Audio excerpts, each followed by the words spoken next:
नमस्कार दोस्तों, आपका स्वागत है फैंटेसी नॉवल ऑडियो बुक में। आज हम लेकर आए हैं एक रोमांचक और रहस्यमयी कहानी जो आपको कल्पना की एक नई दुनिया में ले जाएगी। शुरू करने से पहले एक महत्वपूर्ण सूचना। इस कहानी के सभी पात्र, स्थान, घटनाएं और नाम पूर्णतः काल्पनिक हैं। इनका किसी वास्तविक व्यक्ति, स्थान या घटना से कोई संबंध नहीं है। यदि कोई समानता पाई जाती है तो वह मात्र संयोग होगी। तो बिना किसी देरी के आइए शुरू करते हैं आज की शानदार कहानी। अगर आपको यह अध्याय पसंद आया हो तो वीडियो को लाइक करें, चैनल को सब्सक्राइब करें और बेल आइकन दबाना न भूलें। अगले अध्याय में मिलते हैं। धन्यवाद। एक सुनहरी हथेली जिसमें अत्यधिक शक्ति थी लिन फैंग की ओर तेजी से बढ़ रही थी। भीड़ को पहले से ही अंदाजा हो रहा था कि लिन फैंग उस हथेली के वार से उड़ जाएगा। ना लिन फैंग तो इसी तरह के हमले में हार चुका था, तो लिन फैंग का क्या होगा। दफा हो जाओ, लिन फैंग ने सख्ती से कहा। उसकी तलवार की चमक इतनी तेज थी कि देखने वालों की आंखें चौंधिया गईं। तलवार की तेज रोशनी और सुनहरे हाथ ने एक दूसरे की सुंदरता को और बढ़ा दिया। उनके टकराने से एक तेज आवाज गूंजी, मानो घंटा बज रहा हो। कियू युआन हाओ के सुनहरे शरीर ने न केवल उसे बेहद शक्तिशाली हमले करने की क्षमता दी, बल्कि उसकी रक्षा शक्ति को भी काफी बढ़ा दिया। ऐसा लगता था मानो भाले और तलवारों का उस पर कोई असर न हो। इसलिए लिन फैंग की तलवार उसे चोट नहीं पहुंचा सकी। कियू युआन हाओ पूरी तरह से अपनी रक्षात्मक क्षमताओं पर निर्भर था। वह अपनी रक्षा क्षमताओं पर उतना ही भरोसा करता था जितना कि अपने अहंकार पर। हा, क्या तुम मजाक कर रहे हो? तुम छोटे कुत्ते, तुम तो बस कचरे का एक टुकड़ा हो। तुम मुझे कभी चोट नहीं पहुंचा पाओगे, कियू युआन हाओ ने लिन फैंग पर ताना मारते हुए कहा।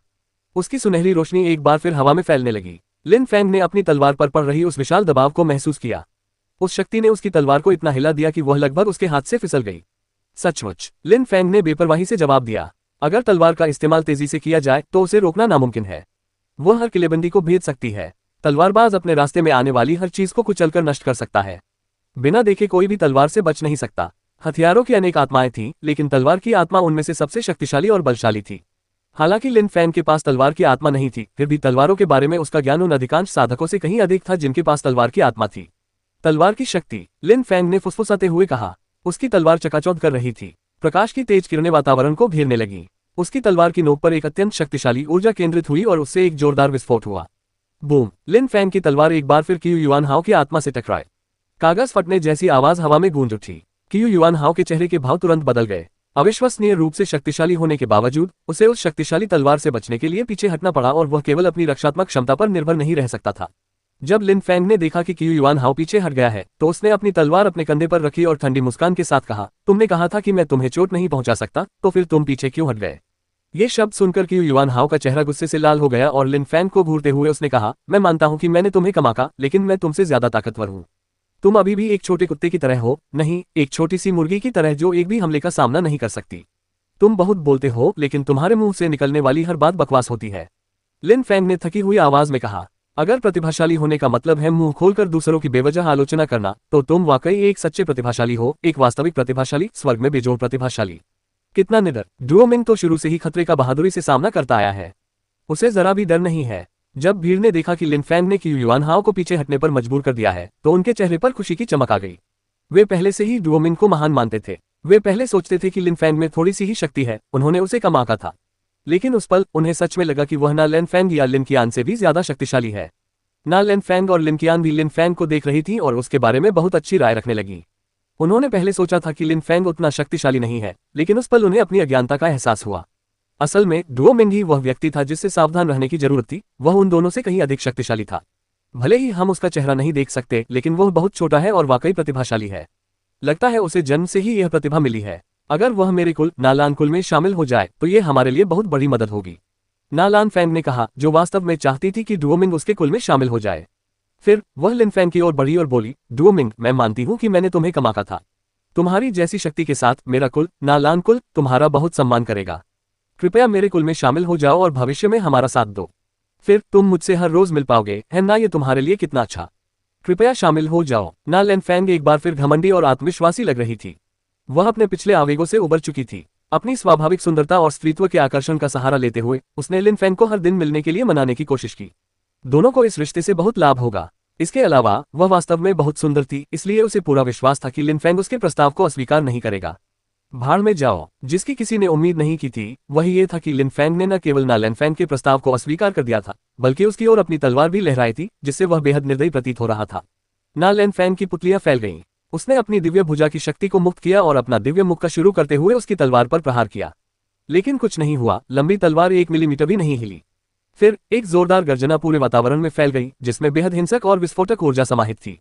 ये बेहद भयानक लग रहा था। ना लिन के चेहरे के भाव अचानक बदल गए। उसने झट से हमले को चकमा दिया। वह बेहद फुर्तीली थी। धमाका। लिन ने अपना बायां हाथ आगे बढ़ाया, जिसके बाद एक जोरदार धमाके की आवाज हुई। उस मुक्के से कई मुक्कों की परछाइयां एक दूसरे पर चढ़ती हुई दिखाई दी। हर परछाई पिछली से ज्यादा ताकतवर थी। ऐसा लग रहा था मानो उसने मुक्कों की बाढ़ लादी हो। वे अकल्पनीय गति से ना लिन की ओर बढ़ रहे थे। ना लिन दर्द से कराह उठी। वह पीछे की ओर गिर पड़ी और बेहद कमजोर और लाचार दिख रही थी। वह फिसलते हुए मुख्य युद्ध मंच के किनारे तक पहुंच गई। एक कदम और पीछे हटती तो वह नीचे गिर जाती। उस समय भीड़ को समझ नहीं आ रहा था कि आखिर हो क्या रहा है। वे पूरी तरह से भ्रमित थे। लिन ने उन्हें कई बार चौंका दिया था। लिन की हर हरकत उन्हें अचूक लगती थी, लेकिन हर बार उन्हें एहसास होता था कि वे उसे कमा रहे थे।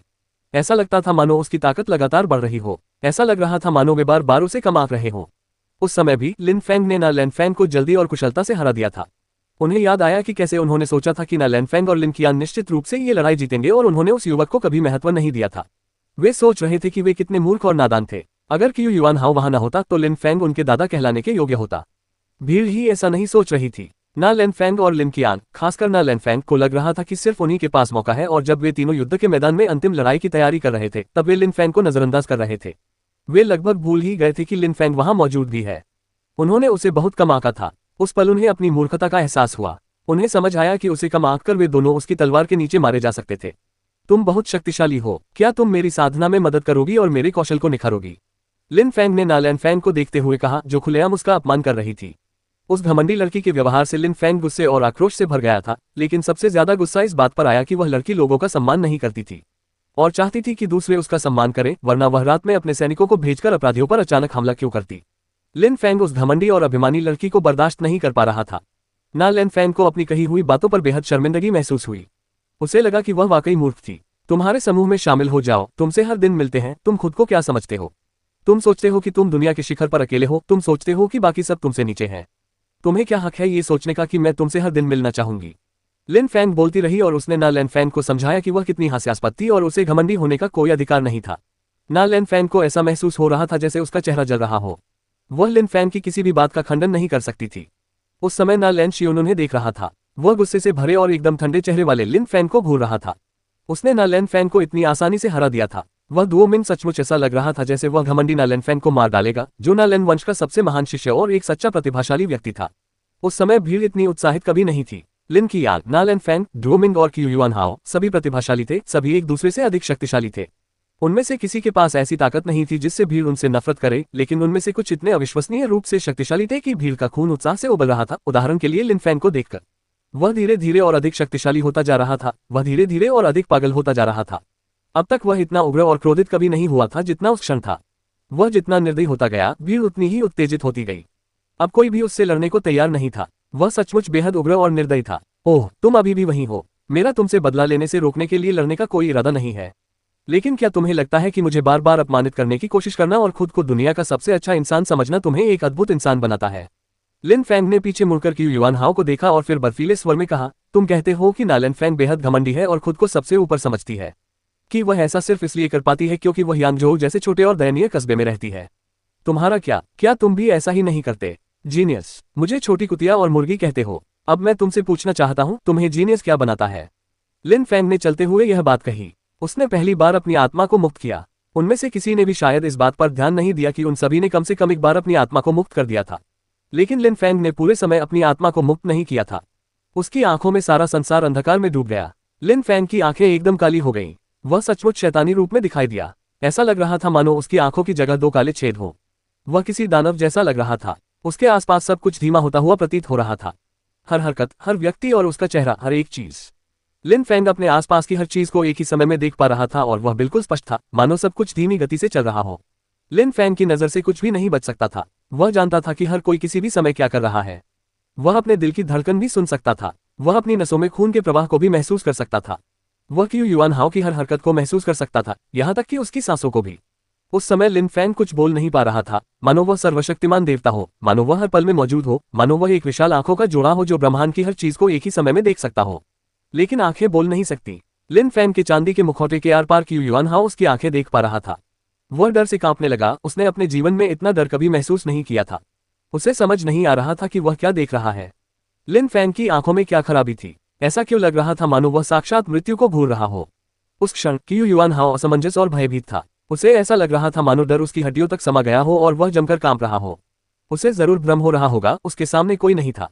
लिन फैंग स्पष्ट रूप से उसके सामने खड़ा था, लेकिन क्यू युआन हाओ को उसकी उपस्थिति का जरा भी एहसास नहीं हो रहा था। ऐसा लग रहा था मानो उसने अपनी आंखें बंद कर ली हो और वह लोगों को देख या अपने आसपास किसी की उपस्थिति को महसूस नहीं कर पा रहा हो। ऐसा लग रहा था मानो जिस जगह लिन फैंग खड़ा था वह एक ब्लैक होल हो जो उसकी उपस्थिति को सोख लेता हो। धमाका डॉट डॉट डॉट डॉट धमाका dot dot dot dot dot dot dot धमाका dot dot dot dot dot dot dot dot dot. उस समय वातावरण एकदम शांत था। हर कोई लिन फैंग को ऐसे घूर रहा था मानो वह ब्रह्मांड में अकेला ही व्यक्ति हो। लिन फैंग के कदमों से लगभग कोई आवाज नहीं आ रही थी, फिर भी उसके हर कदम से उनके दिलों में एक भयानक सनसनी दौड़ रही थी, मानो उनके दिल सीने से बाहर निकलने को बेताब हो। ये डर था, ये दहशत थी, यह एक सहज प्रवृत्ति थी। हर कोई बस एक ही काम करना चाहता था, भागना। क्रोध से भरी आंखों के साथ लिन फैंग हर कदम के साथ जमे हुए क्यू युआन हाओ के और करीब आता जा रहा था। उस क्षण लिन फैंग एक रहस्यमय अंधकार में आभा से घिरा हुआ था।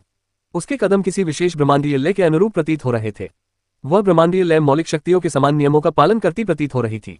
तलवार अपने प्रत्येक प्रहार से एक प्रबल तलवार बल को विलीन कर सकती थी।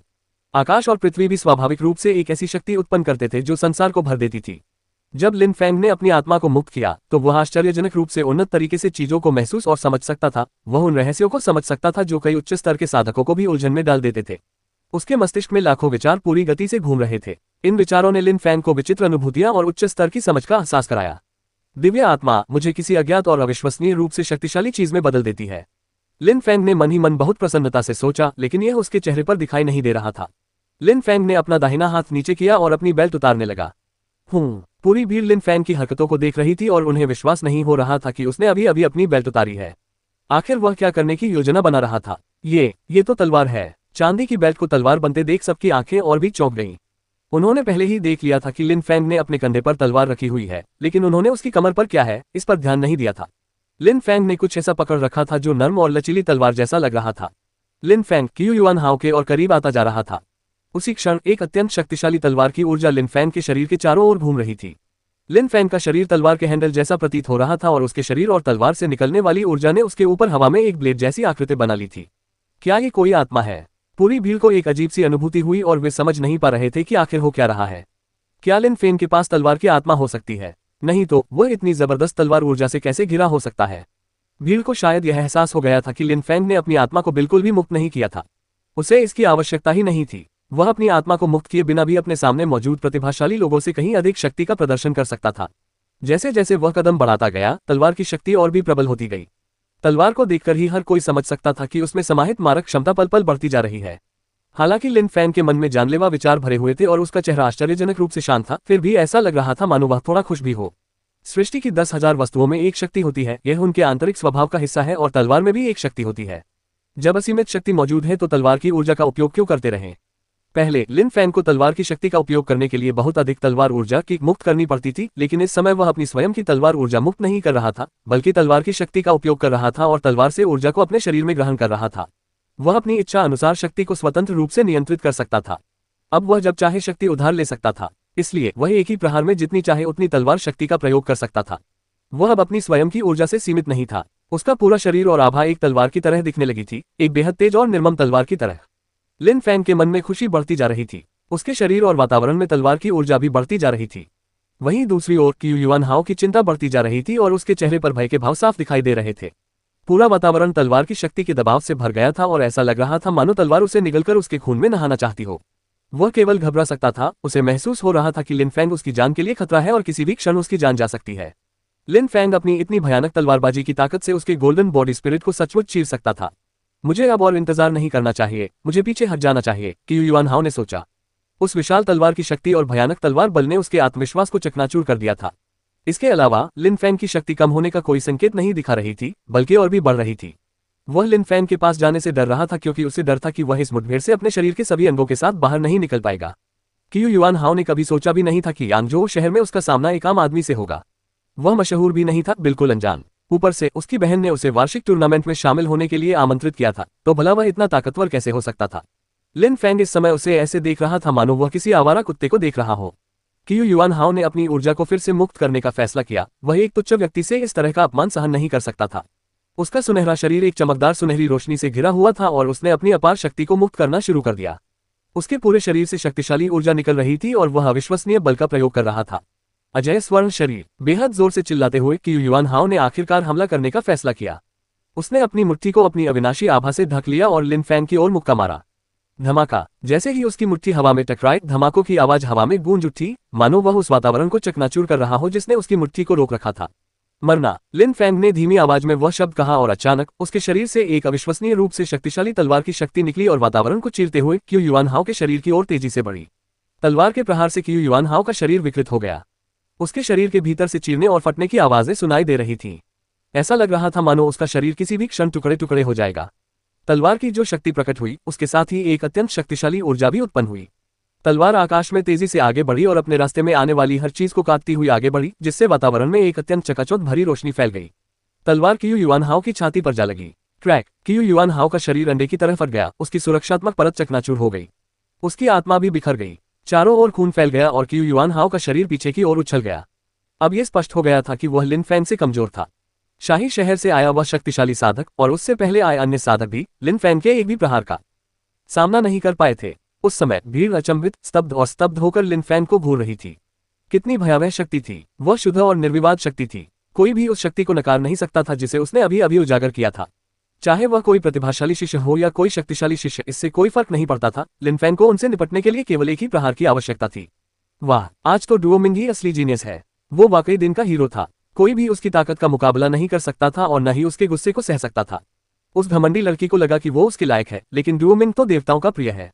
भीड़ अब भी चुपचाप लिन फैंग को घूर रही थी। उसने निश्चित रूप से उनके दिलों में एक विशेष सम्मान और आदर अर्जित कर लिया था।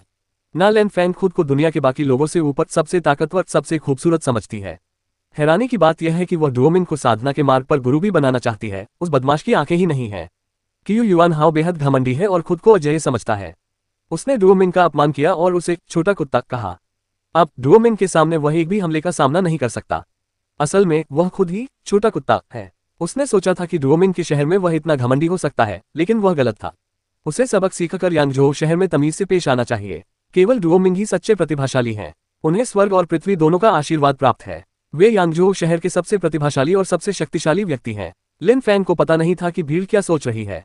वह जमीन पर पड़े क्यू युआन हाओ को देख रहा था। लिन फैंग के चेहरे पर कोई भाव नहीं था। बिना किसी कारण के दूसरों को अपमानित और नीचा दिखाने की यही कीमत चुकानी पड़ती है। लिन फैंग मुड़ा और उसने क्यू युआन हाओ की ओर दोबारा नहीं देखा। उसकी आंखों के रूप में इस्तेमाल हो रही काली छिद्र जैसी आकृतियां फिर लिन कियान की ओर मुड़ गईं। उस दिन लिन फैंग लिन कियान का इस्तेमाल करके अपने पिछले सभी अपमानों को मिटाने वाला था। लगता है अब हम दोनों ही बचे हैं। चलिए आगे बढ़ते हैं, लिन फैंग ने भावहीनता दिखाते हुए कहा, जिससे लिन कियान डर गई। उसे समझ नहीं आ रहा था कि वह क्या करने वाला है। उसकी ताकत ना लिन फैंग के लगभग बराबर थी। क्यू युआन हाओ ने ना लिन फैंग को आसानी से हरा दिया था, लेकिन बलवान और शक्तिशाली क्यू युआन हाओ लिन फैंग की तलवार को रोक नहीं पाया, जिससे लिन कियान को यह आभास हुआ कि उसके पास लिन फैंग को हराने का कोई मौका ही नहीं है। ये आदमी कौन है? हैरानी की बात है कि ये इतना ताकतवर है, लिन कियान ने फुसफुसाते हुए कहा।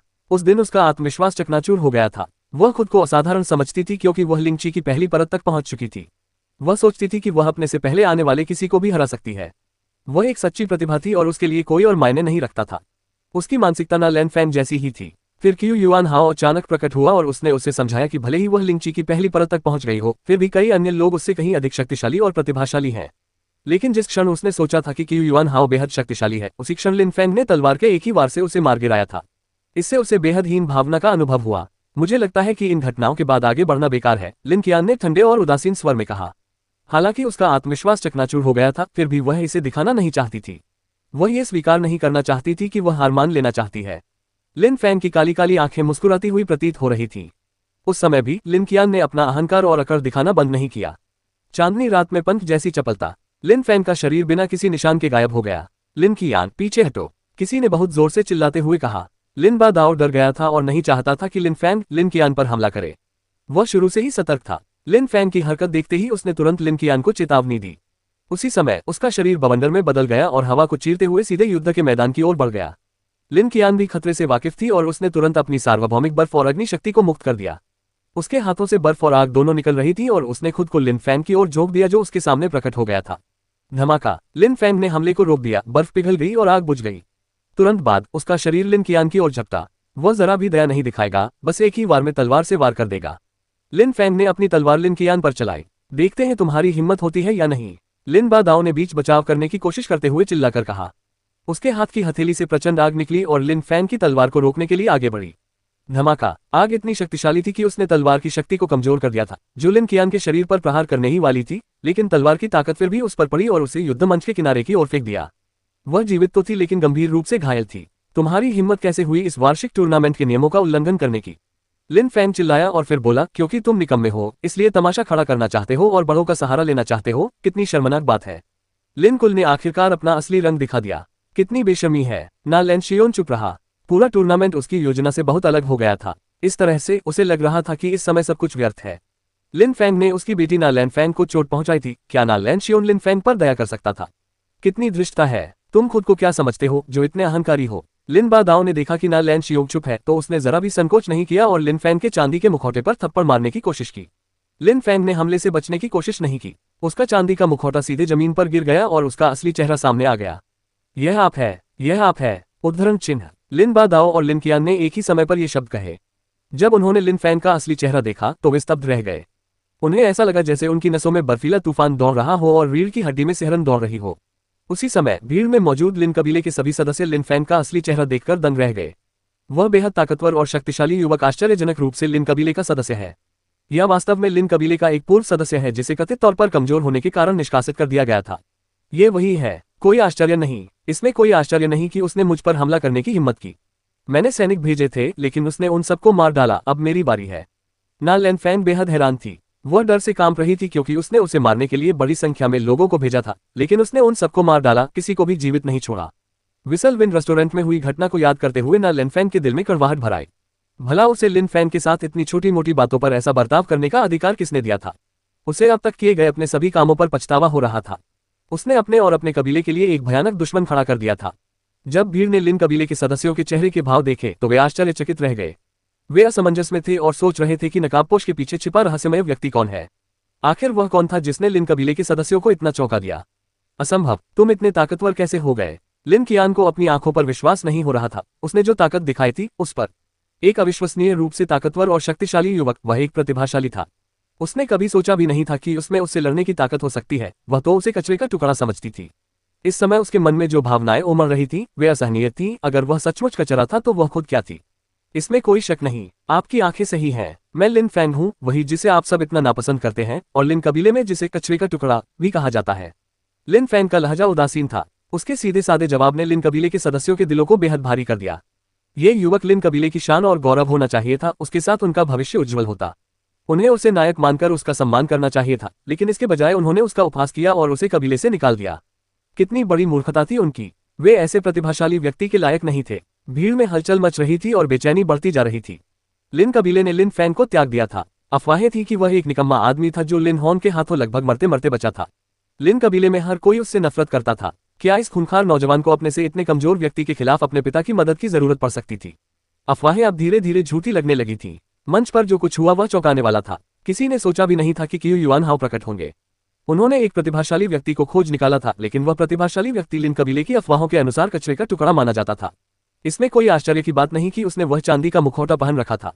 दर्शकों को धीरे धीरे घटित घटनाओं की श्रृंखला और इस रहस्यमय युवक के बारे में कोई पृष्ठभूमि न होने का कारण समझ में आने लगा। लिन कियान, तुम्हारे जैसे घमंडी लोग बहुत कम मिलते हैं।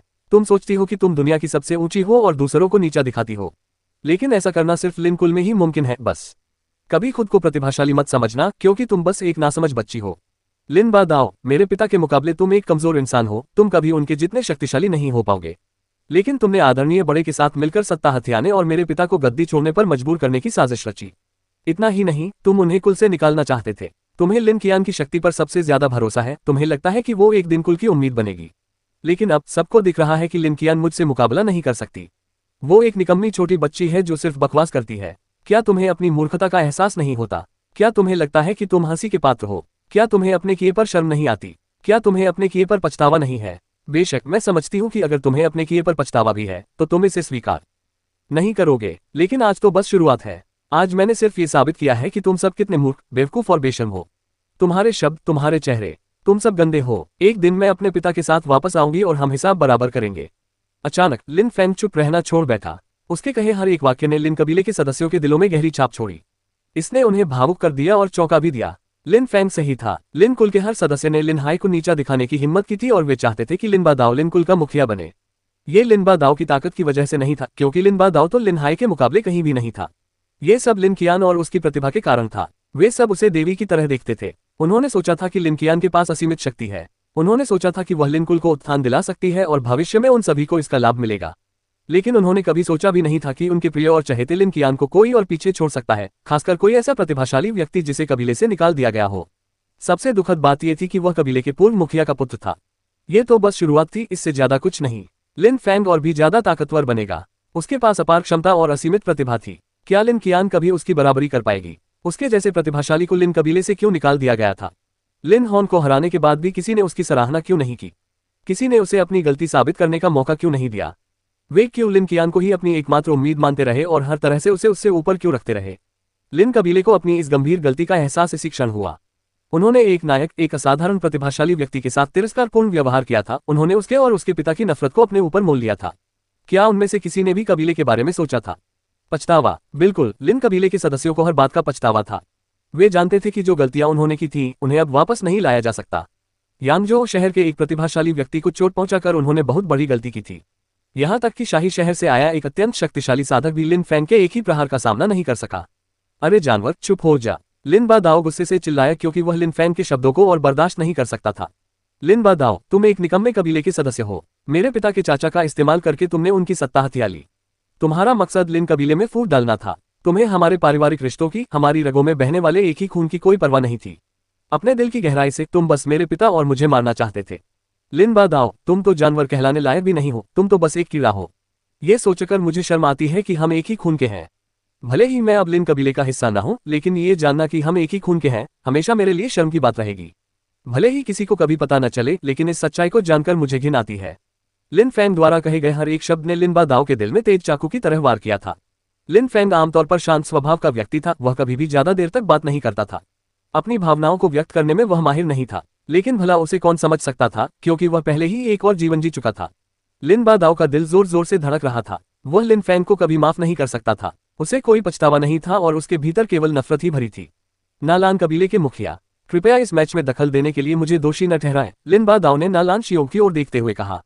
ये आपके कुल के आंतरिक मामले हैं। जाहिर है मुझे इसमें दखल देने का कोई अधिकार नहीं है, नालान शियोंग ने उदासीन स्वर में उत्तर दिया।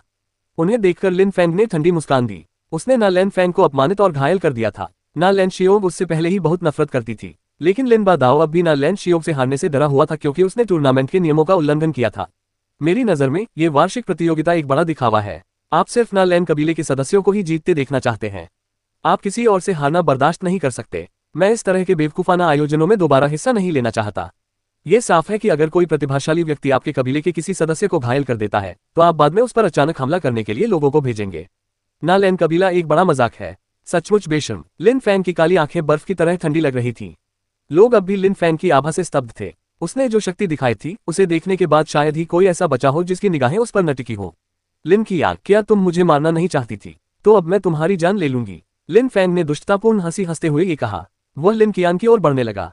लिन बादाओ गुस्से से कांप रहा था। वह लिन कियान के सामने खड़ा होकर उसका रास्ता रोक रहा था।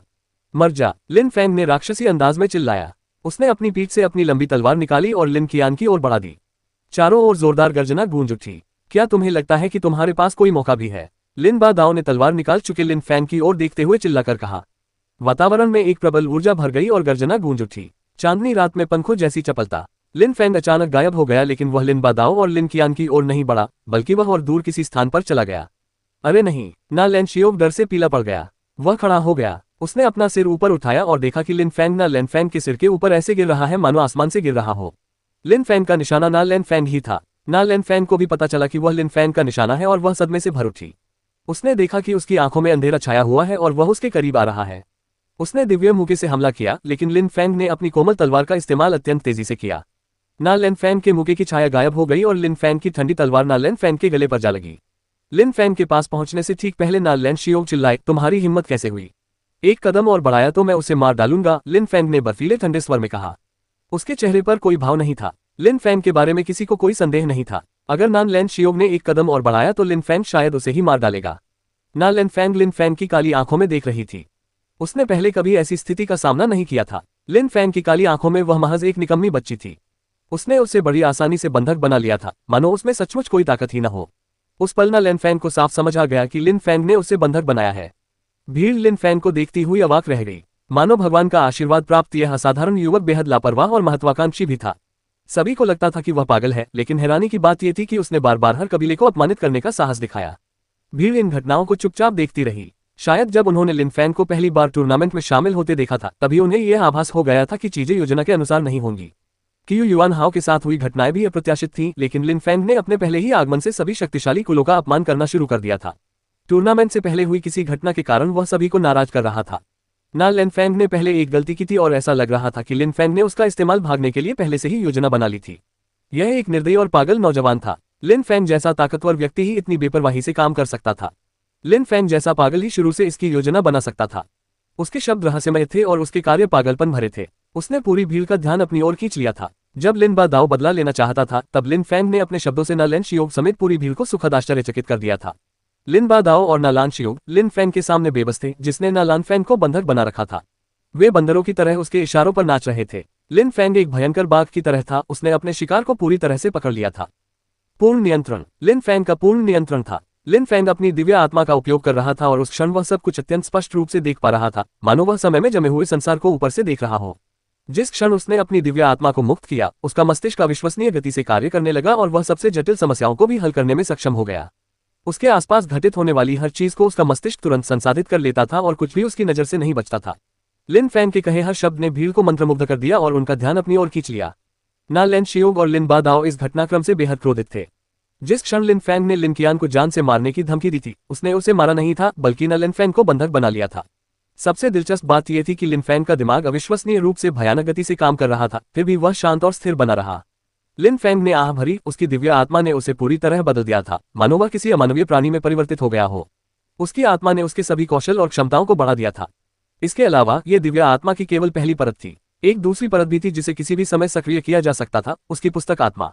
उसे जाने दो, नालन शियोग ने जानलेवा इरादे से भरी आवाज में कहा। उसे जाने दें। क्या यह संभव भी है? लिन फैंग ने मन ही मन शैतानी मुस्कान के साथ कहा।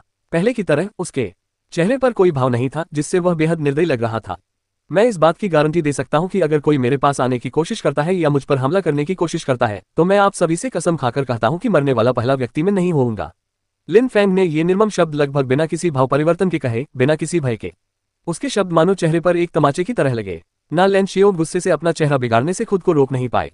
चलो चलते हैं। लिन फैंग की कोमल तलवार थोड़ी सी हिली। पलक झपकते ही नालन फैंग के गले पर खून की एक पतली सी धार दिखाई दी, जबकि कोमल तलवार ने उसके गले को बस हल्का सा ही दबाया था। तेज दर्द का झटका लगने पर नालन फैंग भयभीत हो गई। लिन फैंग की काली आंखों ने उसे और भी डरा दिया। उसे विश्वास नहीं था कि भाग निकलने के बाद लिन फैंग उसे आसानी से जाने देगा। उसकी आंखें निर्दयी और बेरहम लग रही थीं, उनमें किसी इंसान की नहीं बल्कि किसी राक्षस की आंखें थीं। वह सचमुच उसके हाथों मर सकती थी। नालन फैंग ने लिन फैंग की बात मानी और बाहर निकलने की ओर चलना शुरू कर दिया। मेरी बात याद रखना, लिन फैंग ने लिन बा दाओ की ओर देखते हुए कहा, जो उस समय उसके बहुत करीब था। लिन फैंग ने एक बार फिर अपनी तलवार नालन फैंग के गले पर रखी और खून की एक और धार दिखाई दी। रणनीतिक स्थान पर खड़े लिन बा दाओ पर नालन शियोग ने चिल्लाते हुए कहा, पीछे हटो। वह देख सकता था कि लिन बा दाओ अभी भी लिन फैंग पर हमला करने की योजना बना रहा था। नालन शियोग की आवाज सुनकर लिन बा दाओ कांप उठा। उसे नालन शियोग से नफरत थी, क्योंकि वह उसके रास्ते में खड़ा था। उसने कभी सोचा भी नहीं था कि लिन फैंग इतना चालाक होगा और नालन फैंग को बंधक बना लेगा। नालन शियोग को नाराज करने के डर से कोई भी उससे भिड़ने की हिम्मत नहीं करता था। लिन फैंग, अगर मैं तुम्हें छोड़ दूं तो क्या तुम मेरी बेटी को जाने दोगे? नालन शियोग ने सख्त स्वर में पूछा। क्या तुम चाहते हो कि मैं उसे यहीं मार डालूं? लिन फैंग की काली आंखें बिना किसी भाव के नालन शियोग को घूर रही थीं। नालन शियोग लिन फैंग के सामने खुद को बेबस महसूस कर रहा था। वह कुछ भी करने की हिम्मत नहीं कर पा रहा था, क्योंकि लिन फैंग की आंखों में घोर अंधकार था, जो उसे बेहद दुष्ट दिखा रहा था। उसे डर था कि लिन फैंग क्रोधित होकर उसे मार डालेगा। उन्होंने ज्यादा देर बात नहीं की। लिन फैंग और नालन फैंग धीरे धीरे क्षितिज में ओझल हो गए। नालन शियोग कुछ नहीं कर सकता था, फिर भी वह प्रार्थना कर रहा था कि नालन फैंग के साथ कोई दुखद घटना न घटे। अंततः भीड़ ने लिन फैंग की परछाई को दूर जाते हुए देखा। उसे जाते देखकर सबने राहत की सांस ली। उन्हें लगा जैसे ये सब एक उथल पुथल भरा सपना था। घटी घटनाओं से वे सब थक चुके थे। लिन फैंग ने इतने सारे आश्चर्यजनक कारनामे किए थे। एक दिन में सभी को भरपूर रोमांच मिल चुका था। लिन फैंग, लिन फैंग, लिन फैंग। शहर के हर कोने में सिर्फ एक ही नाम गूंज रहा था, नालन वंश, भू वंश, यहाँ तक कि क्यू युआन हाओ और क्यू लैन, सभी के मन और जुबान पर सिर्फ एक ही नाम था, लिन फैंग। लिन कबीले के सभी सदस्यों के चेहरों पर अफसोस और गहरी सोच के भाव दिखाई दे रहे थे। लिन फैंग एक विलक्षण प्रतिभा का धनी था जो कभी लिन कबीले का सदस्य था, लेकिन जब उसने अपनी शक्ति का प्रदर्शन किया और एक महान प्रतिभा के रूप में ख्याति प्राप्त की तो इसका श्रेय लिन कबीले को नहीं दिया गया। वास्तव में इसके विपरीत उन्हें कड़ी आलोचना का सामना करना पड़ा। एक प्रतिभाशाली युवक जो कभी लिन कबीले का सदस्य था को कमजोरी के कारण कबीले से निकाल दिया गया। वे इतने मूर्ख कैसे हो सकते थे? चाहे कुछ भी हो जाए, उस दिन की लड़ाइयों के बाद लिन फैंग ने यांगझोउ शहर में पहले ही एक अविश्वसनीय प्रतिष्ठा हासिल कर ली थी। देखते ही देखते यांगझोउ शहर में हर कोई लिन फैंग का नाम सुन लेगा। लिन कबीले का कभी निकम्मा समझा जाने वाला ये शख्स अब एक प्रतिभाशाली व्यक्ति बन चुका था, जिसे स्वर्ग और पृथ्वी का आशीर्वाद प्राप्त था, लेकिन लिन कबीले ने उसे मूर्खतापूर्वक त्याग दिया था। लिन फैंग ने जाहिर तौर पर इस बारे में सोचा भी नहीं था और उसे इसकी परवाह भी नहीं थी। वह बस यांगझोउ शहर छोड़ना चाहता था। उसे नहीं पता था कि वह कब यांगझोउ शहर वापस लौटेगा। उसे बस इतना पता था कि जब वह वापस लौटेगा तो लोग उसका सम्मान करेंगे और उसकी शक्ति को स्वीकार करेंगे। कोई भी ऐसा नहीं होगा जो उसका अपमान करने या उसे नीचा दिखाने की हिम्मत करे। अगली बार उसे किसी बंधक पर निर्भर रहने की जरूरत नहीं पड़ेगी। वह अपनी मर्जी से कहीं भी आ जा सकेगा। 10 दिन बाद लिन फैंग qianli पर सवार होकर यूनहाई संप्रदाय में पहुंचा। वह उस पर्वत श्रृंखला को निहार रहा था जहां रसातल की खाई स्थित थी। वह पुरानी सुखद यादों में खो गया। साधना का मार्ग एक पर्वत के समान है जिस पर आप लगातार चढ़ते रहते हैं और फिर एक दिन आप दुनिया के शिखर से सृष्टि को नीचे देख सकते हैं। हालांकि लिन फैंग ने यांगझोउ शहर में असाधारण प्रतिभा का प्रदर्शन किया था, लेकिन वह जरा भी घमंडी नहीं था। वह केवल इतना जानता था कि उसने साधना के मार्ग पर कुछ प्रगति की है, लेकिन दुनिया बहुत बड़ी है और रास्ता लंबा है। उसे ठीक से पता नहीं था कि 9 बादलों का महाद्वीप कितना विशाल था और वहां के लोग कितने शक्तिशाली थे। जब उसे सच में इतना कम ज्ञान था तो घमंड करने का कोई कारण नहीं था। उस महाद्वीप में कई प्रतिभाशाली लोग थे। उदाहरण के लिए लिन qian के साथ आया वह व्यक्ति जिसके पास एक पौराणिक रोक आत्मा थी। वह इतना युवा था और लिन फैंग से कहीं अधिक शक्तिशाली था।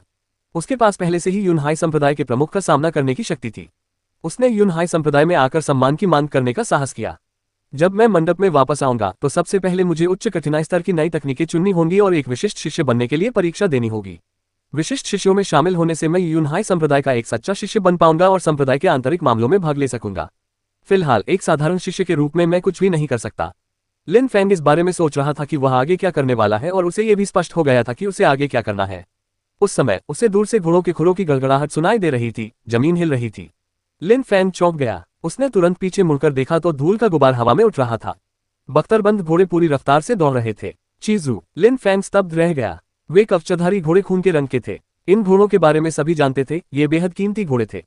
ये उसके qianli से 3 गुना तेज थे और बेहद महंगे थे। ऐसा कहा जाता था कि एक चीजू घोड़े की कीमत 1000 सोने के सिक्के थी। ये भी कहा जाता था कि कुछ विशेष टुकड़ियों के पास चीजू घोड़े होते थे।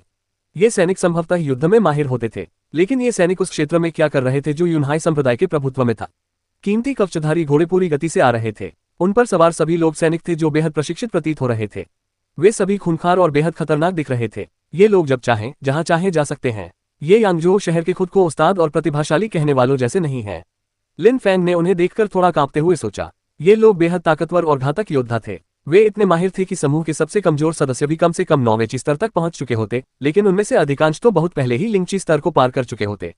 वे सचमुच कुलीन सैनिक हैं। खून की गंध मीलों दूर तक हवा में फैली हुई है। वे लगभग 30 लोग थे और जब वे लिन फैंग के पास पहुंचे तो अचानक उनकी गति धीमी हो गई। उन्होंने अपना सिर ऊपर उठाया और उस पहाड़ की ओर देखा जहां यूनहाई संप्रदाय स्थित था। यही उनका गंतव्य था। लिन फैंग को एक अजीब सी अनुभूति हुई और उसके चेहरे के भाव बदल गए। उसे एक जानी पहचानी आकृति दिखाई दी और जब उसने ध्यान से देखा तो वह उस व्यक्ति को पहचान सका। यह उसकी है। चीजू की एक मूर्ति पर लाल कवच पहने एक लड़की थी जो भव्य और वीर भाव वाली लग रही थी। इसके अलावा वह बेहद खूबसूरत भी थी। लिन फैंग उसका चेहरा कभी नहीं भूल पाएगा। धत्तेरे की, लिन फैंग ने सतर्क रहते हुए सोचा। उसने कभी सोचा भी नहीं था कि वह उससे वहां मिलेगा। वह जाहिर तौर पर इन खूंखार योद्धाओं के समूह के साथ थी। वह बेहद खूबसूरत लड़की यूनहाई संप्रदाय की एक सम्मानित और प्रख्यात शिष्या थी, लियूफी। क्या ये तुम हो? लियूफी ने ठंडे लहजे में कहा। लिन फैंग को देखते हुए उसके चेहरे पर गुस्सा झलक रहा था। उसने पहले उसका अपमान करने की हिम्मत की थी। उसने अभी तक बदला नहीं लिया था, लेकिन वह इस बात को भूली भी नहीं थी। लिन फैंग मन ही मन कोस रहा था। उसके साथ जो समूह था वे सब यांगझोउ शहर में मारे गए समूह से कहीं अधिक शक्तिशाली थे। वे युद्ध में माहिर योद्धाओं की तरह दिख रहे थे। अगर वे लड़ना चाहते तो लिन फैंग उनका मुकाबला नहीं कर पाता। वह समूह उससे कहीं अधिक शक्तिशाली था। वह एक मुश्किल स्थिति में था क्योंकि वे उससे तेज और ताकतवर दोनों थे और वह लड़ना नहीं चाहता था। फीफी, तुम्हें उस लड़के से कोई दिक्कत है? लियूफी के बगल में खड़े एक युवक ने लिन फैंग की ओर देखते हुए कहा। लियूफी के गुस्से को देखकर वह युवक भी क्रोधित हो गया था। कोई बात नहीं, वह यूनहाई संप्रदाय के मेरे साथी शिष्यों में से एक है। हम एक दूसरे को पहचान गए। यह अप्रत्याशित था। लियूफी ने सिर हिलाकर उदासीनता से यह बात कही। फिर उसने उसकी तरफ दोबारा नहीं देखा और अपनी बात जारी रखी। क्या हम अंदर चलें? लियूफी ने कहा और फिर वे यूनहाई संप्रदाय की ओर चल पड़े। लियूफी के बगल में खड़े युवक ने लिन फैंग की ओर एक नजर डाली। उसकी आंखों में थोड़ी सी हत्या की मंशा झलक रही थी। लिन फैंग ने भौहें चढ़ाईं। उसे समझ नहीं आ रहा था कि क्या हो रहा है। जहां तक उसे याद था, लियूफी बहुत ही असभ्य और निर्दयी थी, वह उसे जाने क्यों देगी। छोड़ो इसे। लिन फैंग इस बारे में ज्यादा सोचना नहीं चाहता था। ऐसा लग रहा था कि उन सैनिकों के बीच उसका रुतबा उसकी सोच से कहीं ज्यादा ऊंचा था। इस समय उनकी ताकत उससे कहीं ज्यादा थी। मैं बहुत ताकतवर नहीं हूं और मेरे पास मेरा साथ देने के लिए कोई सैनिक भी नहीं है, लिन फैंग ने पीछे से समूह को देखते हुए सोचा।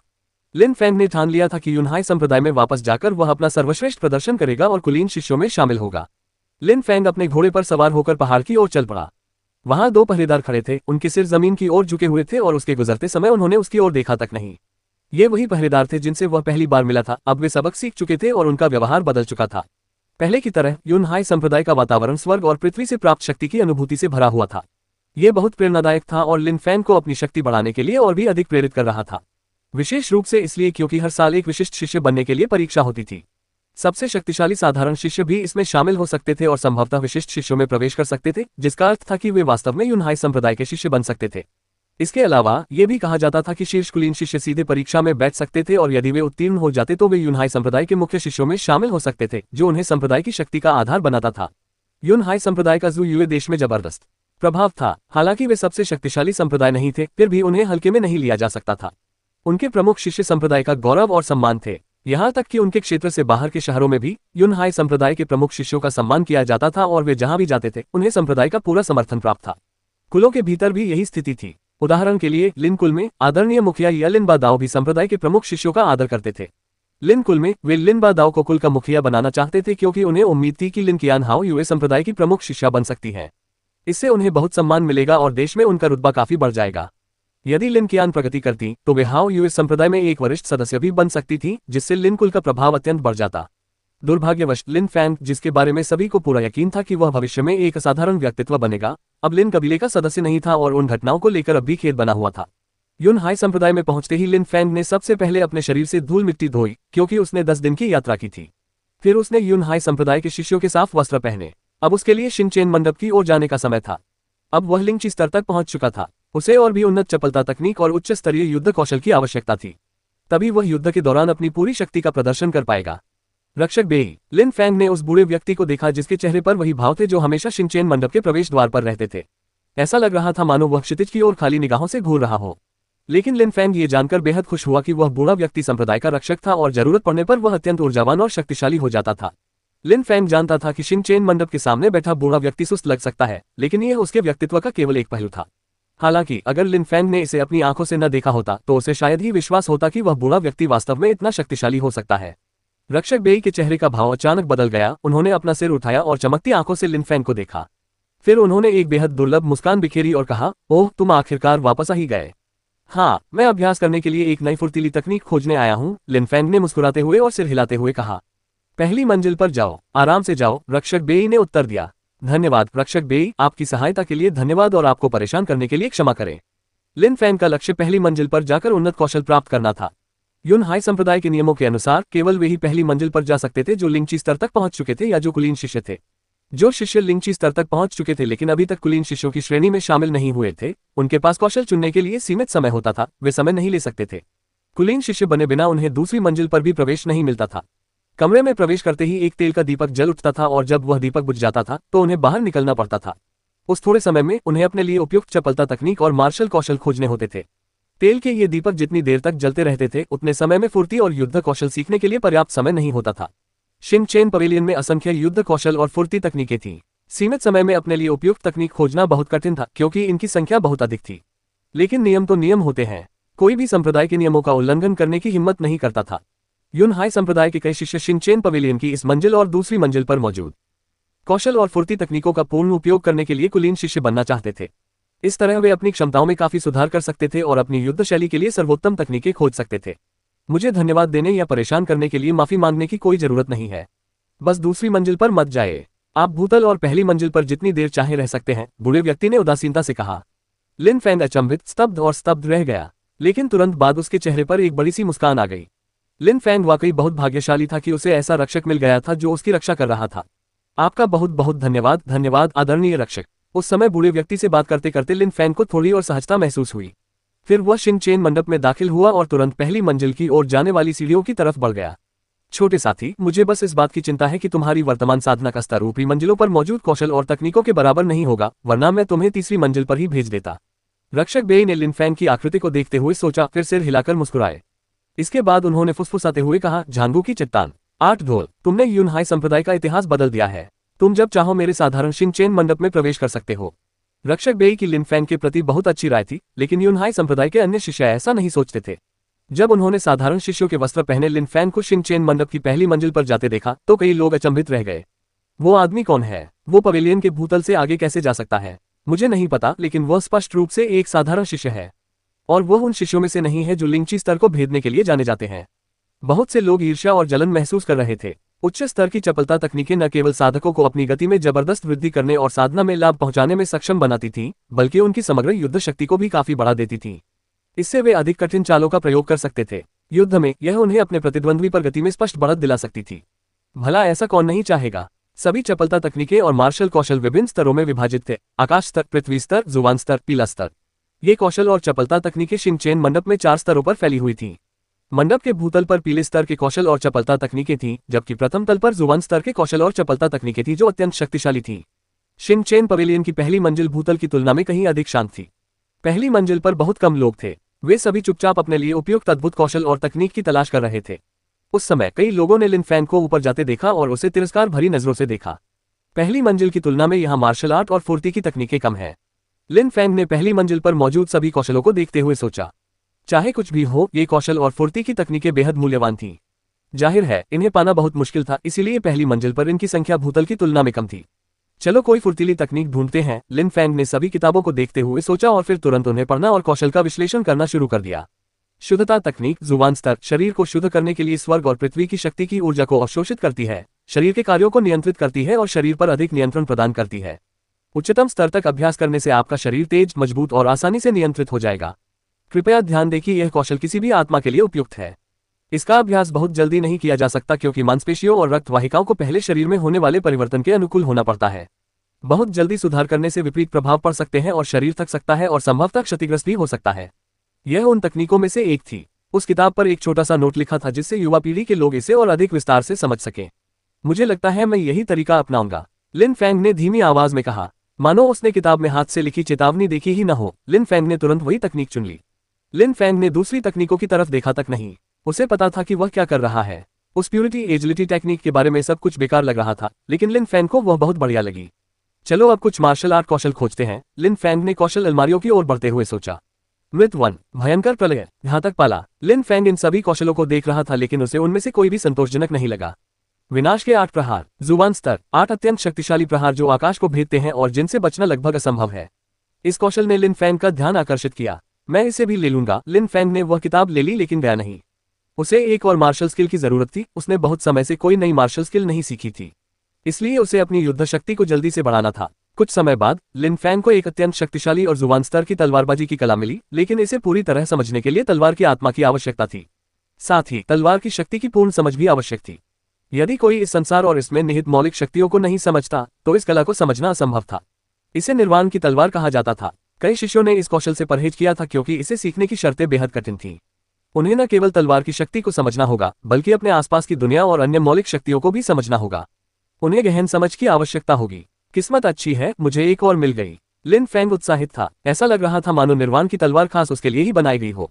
इसके लिए तलवार की शक्ति की समझ और साथ ही संसार और उसमें निहित शक्तियों की पूर्ण समझ आवश्यक थी। वह अपनी आत्मा का उपयोग करके संसार और उसमें निहित शक्तियों की पूर्ण समझ प्राप्त कर सकता था। ये कौशल उसके लिए एकदम सही था। ये कौशल उन्हीं के लिए बना था। इस कौशल को सीखने के लिए तलवार की आत्मा का होना अनिवार्य होना एक मजाक था। क्या तलवार की आत्मा रखने वाला कोई व्यक्ति लिन फैंग से अधिक तलवारों के बारे में जानकार हो सकता है? मुझे वह कौशल पुस्तिका देखने दीजिए। अचानक बाईं ओर से एक आवाज आई। लिन फैंग ने पीछे मुड़कर देखा तो उसे 2 युवा शिष्य दिखाई दिए। उनमें से एक युवक दूसरे शिष्य को घूरते हुए बेहद दुष्ट नजर आ रहा था। इसके अलावा उसके बोलने का तरीका ऐसा लग रहा था मानो वह दूसरे शिष्य को कोई आदेश दे रहा हो। उस दूसरे युवा शिष्य का नाम चेन चेन था। लिन फैंग उसे पहले भी देख चुका था। वह लिन फैंग की तरह ही एक साधारण शिष्य था, हालांकि वह लिन फैंग से कहीं अधिक प्रसिद्ध था। ये हुनर मेरा है, चेन चेन ने उस दुष्ट दिखने वाले शिष्य को घूरते हुए ठंडे स्वर में कहा। कुलीन शिष्यों द्वारा साधारण शिष्यों को नीचा दिखाना कोई असामान्य बात नहीं थी और यह स्पष्ट रूप से एक कुलीन शिष्य द्वारा चेन चेन को धमकाने का मामला था। कितनी धृष्टता है, एक साधारण शिष्य का मेरी विनती को ठुकराने का साहस। युवक ने क्रोध से चिल्लाते हुए अपने शरीर से अत्यंत शक्तिशाली ऊर्जा उत्सर्जित की। छी, ली लिन, यह मत सोचो कि मैं तुम्हें नहीं जानता। तुम सबसे कमजोर कुलीन शिष्यों में से एक हो। तुम हम जैसे साधारण शिष्यों के सामने ही अकड़ दिखाते हो। इस साल होने वाली कुलीन शिष्य परीक्षा में मैं चेन चेन तुम्हारा घमंड तोड़ दूंगा। मैं तुम्हारा सिर युद्ध के मैदान से उठाकर उस मिट्टी में मिला दूंगा जहां तुम्हारी असलियत है। चेन चेन ने जानलेवा इरादे से कहा। ली लिन, तुम एक साधारण से छोटे लड़के हो, बस इतना ही। हाँ, तुम तो एक मजाक हो। शिन चेन पवेलियन की दूसरी मंजिल पर मौजूद सभी लोग उन्हें देखकर हंस रहे थे। चेन चेन सही था, ली लिन एक कुलीन शिष्य था, लेकिन संप्रदाय के अन्य शिष्यों की तुलना में वह बेहद कमजोर था। दूसरों के सामने हीन महसूस न करने के लिए वह नियमित रूप से साधारण शिष्यों को धमकाता था और अपनी शक्ति और अधिकार का इस्तेमाल करके श्रेष्ठता का भाव प्राप्त करने का प्रयास करता था। उसने कभी सोचा भी नहीं था कि आज उसका सामना ऐसे जिद्दी साधारण शिष्य से होगा जो उसे चुनौती देगा और उसका अपमान करेगा। चेन चेन संप्रदाय के शीर्ष क्रम के साधारण शिष्यों में से एक था। उसके पास अग्नि आत्मा थी। उसकी अग्नि से संबंधित सभी क्षमताएं अत्यंत शक्तिशाली थीं और वह अन्य शिष्यों की तुलना में अग्नि तकनीकों को बहुत जल्दी सीख लेता था। कोई भी उसका मुकाबला नहीं कर सकता था। वह अत्यंत बलवान था। उसका मुख्य उद्देश्य यूनहाई संप्रदाय की कुलीन शिष्य परीक्षा में भाग लेना और एक कुलीन शिष्य बनना था, जहां से उसे साधना के लिए अतिरिक्त संसाधन प्राप्त हो सके। जाहिर है, जब ली लिन ने चेन चेन की बात सुनी तो वह गुस्से से आग बबूला हो गया। उसने चेन चेन का नाम पहले ही सुन लिया था और वह उसकी ताकत को भली भांति जानता था। ये वाकई उसकी बदकिस्मती थी कि उसने गलत शिष्य से पंगा ले लिया। गलतफहमी हो गई है। ठीक है, मैं उस कौशल को नहीं देख रहा हूँ, ली लिन ने कहा, जिसके चेहरे के भाव पूरी तरह बदल गए थे। फिर वह चेन चेन से दूर हट गया। दूसरी मंजिल पर मौजूद सभी शिष्यों के बीच हंसी की आवाज गूंज उठी। वे स्पष्ट रूप से सोच रहे थे कि ली लिन एक निकम्मा कुलीन शिष्य है। वह एक साधारण शिष्य से बुरी तरह डर गया था। एक कुलीन शिष्य का एक साधारण शिष्य से हार मान लेना अपने आप में एक अपमान था। तुम किस बात पर हंस रहे हो? अगर दोबारा हंसे तो मैं तुम्हारी साधना को बर्बाद कर दूंगा। ली लिन को अपने पिछले कार्यों पर पछतावा हो रहा था, क्योंकि अंततः उसने खुद को ही अपमानित किया था। उसे ऐसा लग रहा था कि सब उस पर हंस रहे हैं। उसे किसी ऐसे व्यक्ति की तलाश थी जिससे वह अपना गुस्सा निकाल सके, इसलिए उसने लिन फैंग को धमकी दी। वह चेन चेन को पहले से ज्यादा उकसाने का जोखिम नहीं उठा सकता था, लेकिन क्या उसके पास अन्य साधारण शिष्यों को उकसाने के लिए आवश्यक क्षमताएं थीं? लिन फैंग मंडप से निकलने ही वाला था कि उसे मिली धमकी से वह स्तब्ध रह गया। उसने हंसी तक नहीं रोकी और अपने मूल कार्य में लग गया। क्या वह अनजाने में हंस पड़ा? दरअसल शुरू से अंत तक वह भावहीन ही रहा। वह हो रहे टकराव से नाराज था, लेकिन फिर भी उसने कोई भाव नहीं दिखाया। उस आदमी में दूसरों को उकसाने की हिम्मत नहीं थी, तो क्या इससे उसे लिन फैंग को मुंह के मारने का अधिकार मिल जाता था? जाहिर है, ताकतवर से डरो और कमजोरों को धमकाओ, लिन फैंग ने तिरस्कार से सोचा। वह चेन चेन से डरा हुआ था और उसे धमकाना जारी नहीं रख सकता था, इसलिए वह लिन फैंग को धमकाने आया था। लेकिन लिन फैंग इस तरह के बचकाने व्यवहार से निपटने के मूड में नहीं था। उसने अपनी फुर्ती और युद्ध कौशल को चुन लिया था और उनसे संतुष्ट था। अब उसे मंडप में रुकने की कोई जरूरत नहीं थी, इसलिए उसने नीचे जाने का फैसला किया। लिन फैंग निकास द्वार की ओर चलने लगा। रुको, तुम निकम्मे साधारण शिष्य, तुम्हारी हिम्मत कैसे हुई मुझे नजरअंदाज करने की? ली लिन ने क्रूर भाव से कहा। वह अब लिन फैंग के सामने दौड़कर खड़ा हो गया था ताकि उसे जाने से रोक सके। लिन फैंग ने ठंडी मुस्कान दी। वह आदमी जाहिर तौर पर दूसरों के सामने दिखावा करना चाहता था, क्योंकि अभी अभी उसकी बेइज्जती हुई थी। एक निकम्मा साधारण शिष्य, ऐसा लगता है कि तुम्हें ही एक साधारण शिष्य ने अपमानित किया है। लिन फैंग ने यह बात मजाक के लहजे में कही थी। इससे साफ पता चलता है कि ली लिन को वाकई शर्म नाम की कोई चीज नहीं थी। तुम मरना चाहते हो? हाँ, तुम सही कह रहे हो, लिन फैंग ने ठंडे लहजे में कहा और फिर बोला, ली लिन, क्या यही तुम्हारा नाम है? मेरे पास तुम्हारे साथ समय बर्बाद करने का समय नहीं है। चलो, कुलीन शिष्य परीक्षा से पहले जीवन और मृत्यु के अखाड़े में तूफानी घाटी में मिलते हैं। जब लिन फैंग ने ये शब्द कहे तो आसपास मौजूद सभी लोग फिर से हंस पड़े। लिन फैंग ने ली लिन को भी चुनौती दे दी, लेकिन इस बार उनकी जान दांव पर लगी थी। इतनी बेइज्जती के बाद क्या ली लिन चुनौती को ठुकरा सकता था? दिलचस्प, किनारे खड़े कुछ शिष्यों ने धीरे से कहा। ली लिन असमंजस में दिख रहा था। उसे समझ नहीं आ रहा था कि अभी अभी जो हुआ है उसका क्या मतलब निकाले। लिन फैंग ने उसे अचानक मौत की लड़ाई के लिए चुनौती दे दी थी, जबकि उसे अच्छी तरह पता था कि कुलीन शिष्य घाटी में साधारण शिष्यों को मार सकते हैं। क्या वह इतना शक्तिशाली होगा? ठीक है, मैं तुम्हारा वहीं इंतजार करूंगा, ली लिन ने कहा। ली लिन दुविधा में फंस गया था। चेन चेन भी यह बात जानता था। अगर वह फिर से किसी साधारण शिष्य से डर जाता तो उसे संप्रदाय के सभी शिष्यों से हमेशा के लिए चिपना पड़ता। वह दोबारा अपनी बेइज्जती नहीं कर सकता था। ली लिन ने मुड़कर तुरंत वहां से चली गई। लिन फैंग मन ही मन मुस्कुराया। उसने अपने प्रतिद्वंदी की ओर नहीं देखा। अगर वह संप्रदाय के सबसे कमजोर शिष्य को भी नहीं हरा पाता तो इसका मतलब होता कि उसने कोई प्रगति नहीं की है और वास्तव में साधना के मार्ग पर पीछे हट गया है। वह 8वें स्तर पर ही एक कुलीन शिष्य से युद्ध कर चुका था। हे, तुम्हारा नाम क्या है? इस तल पर आना मतलब तुम लिंगची स्तर तक पहुंच चुके हो। मैंने तुम्हें पहले कभी क्यों नहीं देखा? चेन चेन ने पूछा। चेन चेन सभी साधारण शिष्यों में प्रथम स्थान पर था। वह सभी सबसे शक्तिशाली साधारण शिष्यों को नाम से जानता था और उनकी शक्ति का आकलन अपनी शक्ति से कर चुका था। वह ये भी जानता था कि संप्रदाय में कितने साधारण शिष्यों ने लिंगची स्तर प्राप्त किया है। वह यूनहाई संप्रदाय की कुलीन शिष्य परीक्षा में शामिल होने की तैयारी कर रहा था और एक कुलीन शिष्य बनने की आशा रखता था। उसने ये सुनिश्चित किया कि वह अपने प्रतिद्वंद्वियों के बारे में अच्छी तरह जान ले। लेकिन चेन चेन ने लिन फैंग को कभी नहीं देखा था। लिन फैंग, मैं इतनी मशहूर नहीं हूं, इसलिए स्वाभाविक है कि तुमने मुझे कभी नहीं देखा। लिन फैंग ने दोस्ताना मुस्कान के साथ जवाब दिया। लिन फैंग, तुम्हारा मतलब उस बदनाम निकम्मे से है। चेन चेन दंग रह गया। उसने उसे कभी देखा तो नहीं था, लेकिन लिन फैंग का नाम कई बार सुना था। हाँ, लगता है अफवाहों पर यकीन नहीं करना चाहिए।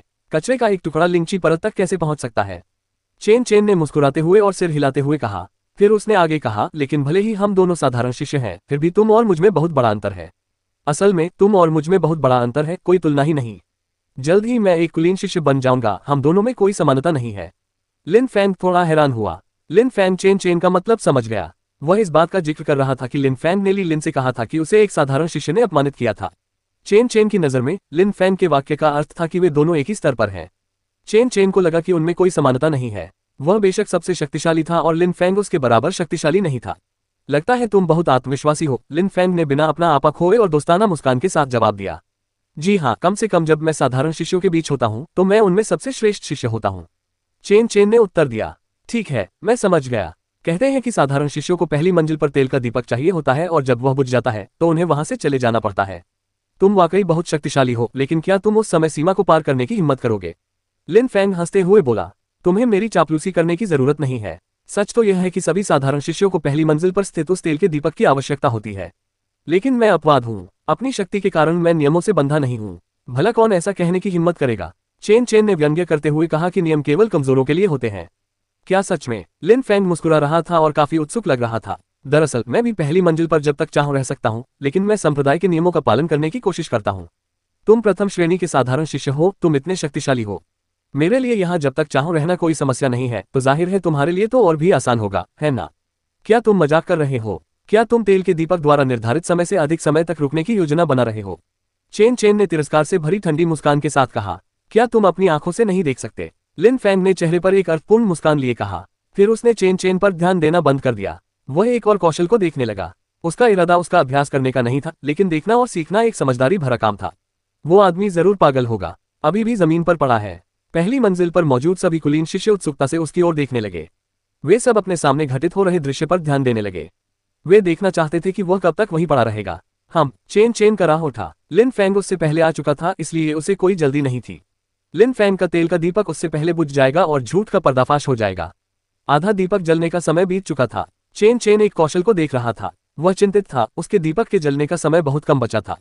उसने लिन फैंग की ओर देखा और पाया कि पहले की तरह ही वह किताबों की अलमारी से टेक लगाकर सुस्त सा बैठा था और अभी भी किसी कौशल की किताब को देख रहा था।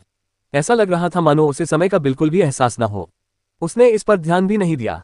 कब तक ये खेल खेलते रहोगे? चेन चेन का अब कौशल देखने का मन ही नहीं था। वैसे भी वो जल्द ही एक कुलीन शिष्य बनने वाला था। पहली मंजिल पर वो जितना चाहे उतना समय बिता सकता था और जितने चाहे उतने कौशल देख सकता था। वो लिन फैंग को देख रहा था और उसके मूर्ख बनने का इंतजार कर रहा था। लेकिन चेन चेन निराश हो गई। कुछ समय बीत गया और लिन फैंग ने कोई प्रतिक्रिया नहीं दी। ऐसा लग रहा था मानो वह समय का बोध ही खो बैठा हो। वह बस आराम से कौशल का अध्ययन करता रहा। क्या तुम अभी तक नहीं जा रहे? चेन चेन ने अपनी शांति खोते हुए पूछा। उसके पास तेल के दीपक की रोशनी लगभग खत्म होने वाली थी। अगर वह नहीं गया तो नियमों को तोड़ने के लिए संप्रदाय द्वारा उसे कड़ी सजा दी जाएगी। मुझे कोई चिंता नहीं है, तुम्हें क्यों चिंता है? तुम यूनहाई संप्रदाय के शीर्ष क्रम के साधारण शिष्य हो। तुम एक प्रतिभाशाली हो, लिन फैंग ने उदासीन स्वर में कहा, लेकिन सभी समझ गए कि वह चेन चेन का मजाक उड़ा रहा था। चेन चेन अचानक क्रोधित हो उठी और बोली, तुम मरना चाहते हो? मैं तुम्हारे साथ यहाँ नहीं रुकूंगी। जब तुम बाहर आओगे तो मुझे उम्मीद है कि तुम मुझे सब कुछ समझाओगे। लिन फैंग को धमकी देने के बाद चेन चेन मुड़कर जिन चेन पवेलियन से चला गया। सर्वोच्च श्रेणी का साधारण शिष्य, वो तो बस एक मूर्ख है और कुछ नहीं। लिन फैंग ने उस पर व्यंग्य करते हुए मन ही मन सोचा, जिससे उसे देख रहा चेन चेन और भी क्रोधित हो गया और उसकी आंखों में हत्या का भाव प्रकट हो गया। चेन चेन वास्तव में मंडप से निकला ही नहीं था। उसे जाने की कोई जल्दी नहीं थी, बल्कि वह प्रवेश द्वार पर इंतजार कर रहा था। तुमने समय सीमा का थोड़ा उल्लंघन किया है, अगली बार कृपया ध्यान देना। रक्षक बेई ने चेन चेन की ओर देखते हुए और सिर हिलाते हुए कहा। मैंने समय सीमा से थोड़ा अधिक समय ले लिया है, लेकिन एक और आदमी है जो बहुत देर से अंदर है, समय सीमा से कहीं अधिक समय से। मैं देखना चाहता हूं कि उसका क्या होगा। चेन चेन लिन फैंग के नीचे आने का इंतजार करते हुए सोच रहा था। लिन फैंग ने चेन चेन को ज्यादा देर इंतजार नहीं कराया। थोड़ी देर बाद वह भी आराम से नीचे आ गया, मानो कोई समस्या ही न हो। रक्षक बेई, ये वो कौशल और चपलता तकनीकें हैं जिन्हें मैंने चुना है, लिन फैंग ने चेन चेन की ओर देखते हुए कहा। लिन फैंग ने दोस्ताना मुस्कान के साथ रक्षक बेई को कौशल और चपलता तकनीक की पुस्तकें सौंप दी। शुद्धता तकनीक, यह आपकी चपलता की बुनियादी बातों को मजबूत करने में मदद करेगी। इसे सीखना निश्चित रूप से फायदेमंद है। रक्षक बेई ने लिन फैंग द्वारा चुनी गई चपलता तकनीक और कौशल को देखते हुए कहा। लिन फैंग सहमति में सिर हिला रहा था। फिर उन्होंने आगे कहा, 8 विनाश प्रहार जुबान स्तर के कौशलों में सबसे निचले स्तर का है, फिर भी यह एक अत्यंत शक्तिशाली कौशल है। इसे सीखना और अभ्यास करना कठिन है, लेकिन आपकी क्षमताओं को देखते हुए ये बहुत मुश्किल नहीं होना चाहिए। निर्वाण की तलवार, जो एक त्रिस्तरीय प्रहार है, उसे हर कोई सीख सकता है, लेकिन केवल एक वास्तविक प्रतिभा ही इसमें महारत हासिल कर सकती है। जो लोग इसमें पूर्ण महारत हासिल कर लेते हैं वे वास्तव में दुर्लभ होते हैं। इस कौशल में ऐसी महारत हासिल करने के लिए आपको बहुत मेहनत करनी होगी। रक्षक बेई अभी भी लिन फैंग द्वारा चुनी गई चपलता तकनीक और कौशल को देख रहे थे और अपनी राय देते रहे। अगर किसी दिन किसी भी तरह से तुम निर्वाण की तलवार का पूरी ताकत से इस्तेमाल करके ये तीनों वार करने में कामयाब हो जाओ, तो फिर निचले स्तर या औसत स्तर का कोई और कौशल मत सीखना। सीधे उच्च स्तर का कौशल सीखना शुरू कर देना। हालांकि अगर तुम उस कौशल में महारत हासिल कर लेते हो तो उच्च स्तर के कौशल से टकराने पर भी तुम्हें कोई परेशानी नहीं होगी। बूढ़े आदमी की बातें सुनकर लिन फैंग मुस्कुरा उठा। जुबान स्तर के विभिन्न उपस्तरों के बीच बहुत बड़ा अंतर था, लेकिन अगर लिन फैंग उस कौशल में महारत हासिल कर लेता तो वह अविश्वसनीय रूप से शक्तिशाली हमले करने में सक्षम हो जाता, जो उच्च स्तरीय जुबान कौशल के बराबर होते। मंडप के किनारे रक्षक बेई और लिन फैंग खुशी खुशी बातें कर रहे थे और हंस रहे थे। जैसे जैसे उनकी बातें बढ़ती गईं, चेन चेन का चेहरा और भी बदसूरत और गुस्से से भरा होता गया। ऐसा लग रहा था मानो लिन फैंग और रक्षक बेई सचमुच दोस्त हों। इसीलिए लिन फैंग ने इस तरह की हरकतें की। वह काफी देर तक पहली मंजिल पर रहा, तेल के दीपक में तय समय से भी ज्यादा। चेन चेन ने उनकी बातचीत के बीच में दखल देते हुए कहा, जिससे रक्षक बेई मुस्कुरा उठे। फिर उन्होंने अपना सिर घुमाकर चेन चेन की ओर देखा। मुझे पता है, रक्षक बेई ने शांत और अविचलित होकर कहा। चूंकि आप जानते हैं कि उसने संप्रदाय के नियमों का उल्लंघन किया है, तो क्या उसे कड़ी सजा नहीं मिलनी चाहिए? चेन चेन को उम्मीद नहीं थी कि रक्षक बेई इतनी सीधी बात कहेंगे और साथ ही साथ पूरी तरह से सहज भी दिखेंगे। वह और भी गुस्से से भर गया। रक्षक बेई ने चेन चेन को सख्त निगाहों से देखा। उन्होंने सिर हिलाया और फिर कहा, मैं यहाँ कई वर्षों से हूँ। चाहे कोई भी हो, कुलीन शिष्य हो या मुख्य शिष्य, शिन चेन मंडप में प्रवेश करने के लिए उन्हें मुझसे होकर गुजरना पड़ता है। आप क्या सोचते हैं? क्या आप यह जताना चाहते हैं कि आप मुझे मेरे इतने वर्षों के अनुभव के बावजूद मेरा काम करना सिखाने की कोशिश कर रहे हैं? रक्षक बेई एक असाधारण व्यक्ति थे। यूनहाई संप्रदाय के कुलपति नानगोंग लिंग ने उन्हें देखते ही बहुत आदर दिखाया। उनकी दृष्टि में साधारण शिष्य शक्तिहीन, तुच्छ व्यक्ति थे, इससे अधिक कुछ नहीं। यहाँ तक कि उच्च कोटि के साधारण शिष्य भी शक्तिहीन, तुच्छ व्यक्ति ही थे, जिनका कोई महत्व नहीं था। इस रक्षक के सामने कुलीन शिष्यों के लिए भी तुच्छ और महत्वहीन माना जाना एक संघर्ष था। लिन फैंग एक अपवाद थे। जब वे पहली बार लिन फैंग से मिले थे तो उन पर उनकी पहली छाप बेहद अच्छी पड़ी थी। उन्हें तुरंत ही यह आभास हो गया था कि लिन फैंग विनम्र और अपनी उम्र से कहीं अधिक बुद्धिमान है। बाद में उन्हें यह भी पता चला कि लिन फैंग असाधारण प्रतिभा के धनी थे, विशेष रूप से आठ ढोल बजाने में। इसलिए वे लिन फैंग का बहुत सम्मान करते थे। चेन चेन क्या सोच रहा था? वह बूढ़े आदमी से इस तरह पूछताछ करने की हिम्मत कैसे कर सकता था? रक्षक बेई उसके साथ इतना सम्मानपूर्ण व्यवहार कैसे कर सकते थे? रक्षक बेई की बातें सुनकर चेन चेन का चेहरा राक्षसी रूप धारण कर लिया। फिर उसने अत्यंत ठंडे स्वर में कहा, तुम्हारा एकमात्र काम शिन चेन मंडप की रक्षा करना है। तुम संप्रदाय के नियमों का उल्लंघन करने की हिम्मत नहीं करते। ये संप्रदाय के विरुद्ध एक गंभीर अपराध है, तुम्हारी हिम्मत कैसे हुई? अरे! चेन चेन की बातों से लिन फैंग अवाक और हैरान रह गया। इसमें कोई हैरानी नहीं कि साधना के मामले में वह इतना नासमझ था और मामूली नतीजे पाने के लिए सिर्फ अपनी आत्मा पर निर्भर रहता था। उस लड़के में जरा भी अक्ल नहीं थी। रक्षक बेई को धमकी देकर और उन पर गंभीर अपराध का आरोप लगाकर वह खुद को क्या समझ रहा था? शीर्ष श्रेणी का साधारण शिष्य। वह तो सपनों की दुनिया में जी रहा था। वह खुद को इतना काबिल और प्रतिभाशाली समझता था कि अपनी औकात ही भूल गया था। रक्षक बेई ने चेन चेन को इस तरह देखा जिससे साफ पता चलता था कि वह चेन चेन को कितना हास्यास्पद समझते थे। बूढ़े व्यक्ति ने वहां कई वर्षों तक काम किया था और उन्होंने कभी ऐसी घटना का सामना नहीं किया था। उन्हें कभी गुस्सा भी नहीं आता था। और फिर उस समय एक साधारण शिष्य ने उनके पास आकर उनसे पूछताछ करने और फिर उन्हें अपराध का दोषी ठहराने की हिम्मत की। रक्षक बेई अपना सिर हिला रहे थे। उन्होंने बोलना शुरू किया, लेकिन ऐसा लग रहा था कि वे अभी भी सोच रहे हैं कि क्या कहें। तभी अचानक उनके चेहरे के भाव बदल गए और वे चिल्लाए, दफा हो जाओ। इन दो शब्दों के बोलते ही एक अथाह शक्ति फूट पड़ी और चेन चेन के शरीर पर आ गिरी। उसी क्षण रक्षक बेई की आंखों में एक तीव्र घातक प्रकाश भर गया। उनका शरीर अत्यंत शक्तिशाली ची ऊर्जा उत्सर्जित कर रहा था। चेन चेन ने अभी अभी अपने शरीर पर अत्यधिक शक्तिशाली प्रभाव महसूस किया था और वह सिर से पैर तक कांपते हुए जमीन पर घुटने टेक कर गिर पड़ा था। चेन चेन ही अकेली नहीं थी जो डर से सिर से पैर तक कांप रही थी। शिन चेन मंडप के अंदर मौजूद लोग भी उस तेज चीख से चौंक गए थे। उनमें से कुछ लोग ये देखने आए थे कि क्या हो रहा है और उन्होंने रक्षक के शरीर को इतनी प्रबल और शक्तिशाली ऊर्जा से घिरा हुआ देखा। वे सब डर के मारे चुप हो गए। असल में वह सुस्त दिखने वाला बूढ़ा व्यक्ति वास्तव में संप्रदाय के बुजुर्गों जितना या उनसे भी अधिक शक्तिशाली था और शिष्यों को किसी शक्तिशाली देवता जैसा प्रतीत होता था। इसमें कोई शक नहीं कि उस बूढ़े आदमी की ताकत वाकई बहुत अधिक थी। ये सर्वविदित था कि जब साधक ची परत से लिंग ची परत में प्रवेश करते हैं तो उन्हें एक रहस्यमय और गहन शक्ति प्राप्त होती है। लिंग ची परत से जुबान ची परत में प्रवेश करने पर ऐसा कहा जाता था कि साधक की तीन ऊर्जाएं ची, शेन और जिन आपस में विलीन हो जाती हैं, जिससे उन्हें वास्तव में शुद्ध और अपार शक्ति प्राप्त होती है। शरीर के भीतर की ऊर्जा स्वर्ग और पृथ्वी की ऊर्जा के समान शुद्ध हो गई। उस शुद्ध शक्ति के एक छोटे से अंश में अत्यंत सघन ऊर्जा समाहित थी और जब इसका उपयोग हमले में किया जाता था तो ये पूरे पर्वत को नष्ट कर सकती थी। रक्षक बेई की चीख ने वास्तव में उस शुद्ध शक्ति को प्रकट किया था। चेन चेन के शरीर पर जो शक्ति गिरी थी वह अत्यंत शक्तिशाली नहीं थी, क्योंकि रक्षक बेई ने अपनी शक्ति को पुनर्तः नियंत्रित किया था, लेकिन इसने इस तथ्य को उजागर किया कि वह एक अत्यंत शक्तिशाली साधक था जिसने जुवांची स्तर को पार कर लिया था। जुवांची स्तर यह अतुलनीय रूप से उच्च साधना स्तर था। वह आसानी से यूनहाई संप्रदाय में एक वरिष्ठ सदस्य बन सकता था। मैं अब चलता हूँ, चेन चेन ने पीला पड़ते हुए कहा, लेकिन फिर भी लिन फैन को घृणा भरी निगाहों से देखते हुए बोला, बेकार आदमी, दूसरों की ताकत पर निर्भर है। अगर तुम एलिट परीक्षा में शामिल हो गए तो उस पल में तुम्हारा अच्छे से ख्याल रखूंगा। ये शब्द कहते हुए चेन चेन मुड़ा और सिर ऊंचा करके चला गया। लिन फैंग ने चेन चेन को देखते हुए सिर हिलाया। हालांकि वह साधारण शिष्यों में सर्वोच्च स्थान पर था, फिर भी वह बेहद घमंडी था और खुद को दूसरों से श्रेष्ठ समझता था। वह अपने छोटे से परिवेश के अलावा और कुछ नहीं जानता था और सोचता था कि उसने सब कुछ देख लिया है और जान लिया है। उसे वास्तव में दुनिया की विशालता का अंदाजा नहीं था और वह ये भी नहीं जानता था कि हर जगह छिपे हुए खतरे मौजूद हैं। रक्षक बेई की शक्ति असीम थी। वे साधारण शिष्यों में शीर्ष स्थान पर आसीन चेन चेन जैसे साधक की ओर देखते तक नहीं थे। भला वे लिन फैंग पर कृपा करने के लिए इतना प्रयास क्यों करते? यदि चेन चेन में जरा भी बुद्धि होती तो वह इस निष्कर्ष पर पहुंच जाता कि उसका सामना ऐसे व्यक्ति से हुआ है जिसे वह नाराज नहीं कर सकता। इसके अलावा जो कुछ भी हुआ था वह सब चेन चेन द्वारा लिन फैंग पर अपना दबदबा दिखाने की कोशिश का हिस्सा था। अपनी ताकत का प्रदर्शन करने के चक्कर में उसने कई बार खुद को अपमानित किया था। मुझे ऐसा काम किए हुए बहुत समय हो गया है। मैं अब इन सब कामों के लिए बहुत बूढ़ा हो चुका हूँ, रक्षक बेई ने सोचा।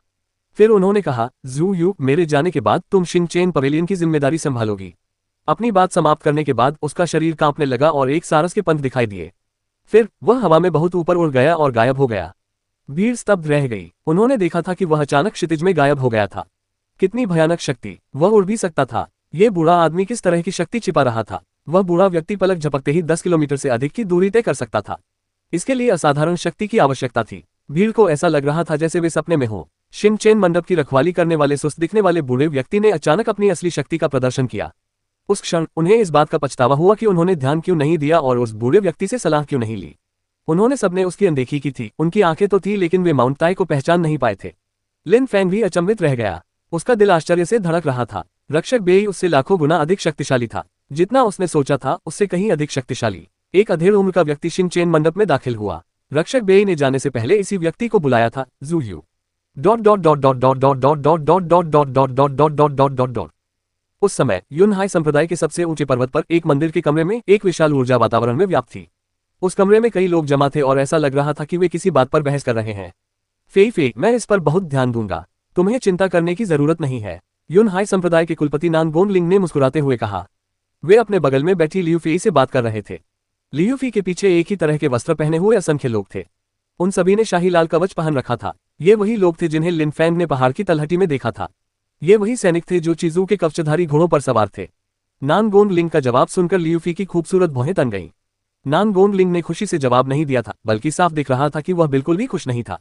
लेकिन लियू फी उसे समझ सकती थी। यूनहाई संप्रदाय के कुछ बेहतरीन शिष्यों को अपने साथ जाने देना एक कठिन फैसला था।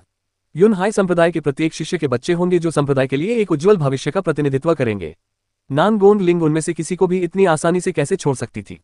चाचा नानगोन लिंग, आप जानते हैं कि मेरे पिता स्वार्थी व्यक्ति नहीं है। यह भाग्य है और यह जूयू देश के हित में है। वह निश्चित रूप से उन्हें यूनहाई संप्रदाय में वापस आने देंगे। वह उनके साथ अच्छा व्यवहार करेंगे। उस समय वे सभी उच्च पद प्राप्त कर सकेंगे और संप्रदाय के स्तंभ बन जाएंगे। लियू फी ने अपनी दलीलें जारी रखी। तुम्हारे पिता और मैंने साथ साथ साधना की, साथ साथ पले बढ़े। हम एक दूसरे को भाइयों की तरह प्यार करते हैं। अगर वे यूनहाई संप्रदाय में ही रहते तो संप्रदाय के मुखिया बन सकते थे। मैं नानगोन लिंग भला कैसे न जानूं कि वे किस तरह के इंसान थे।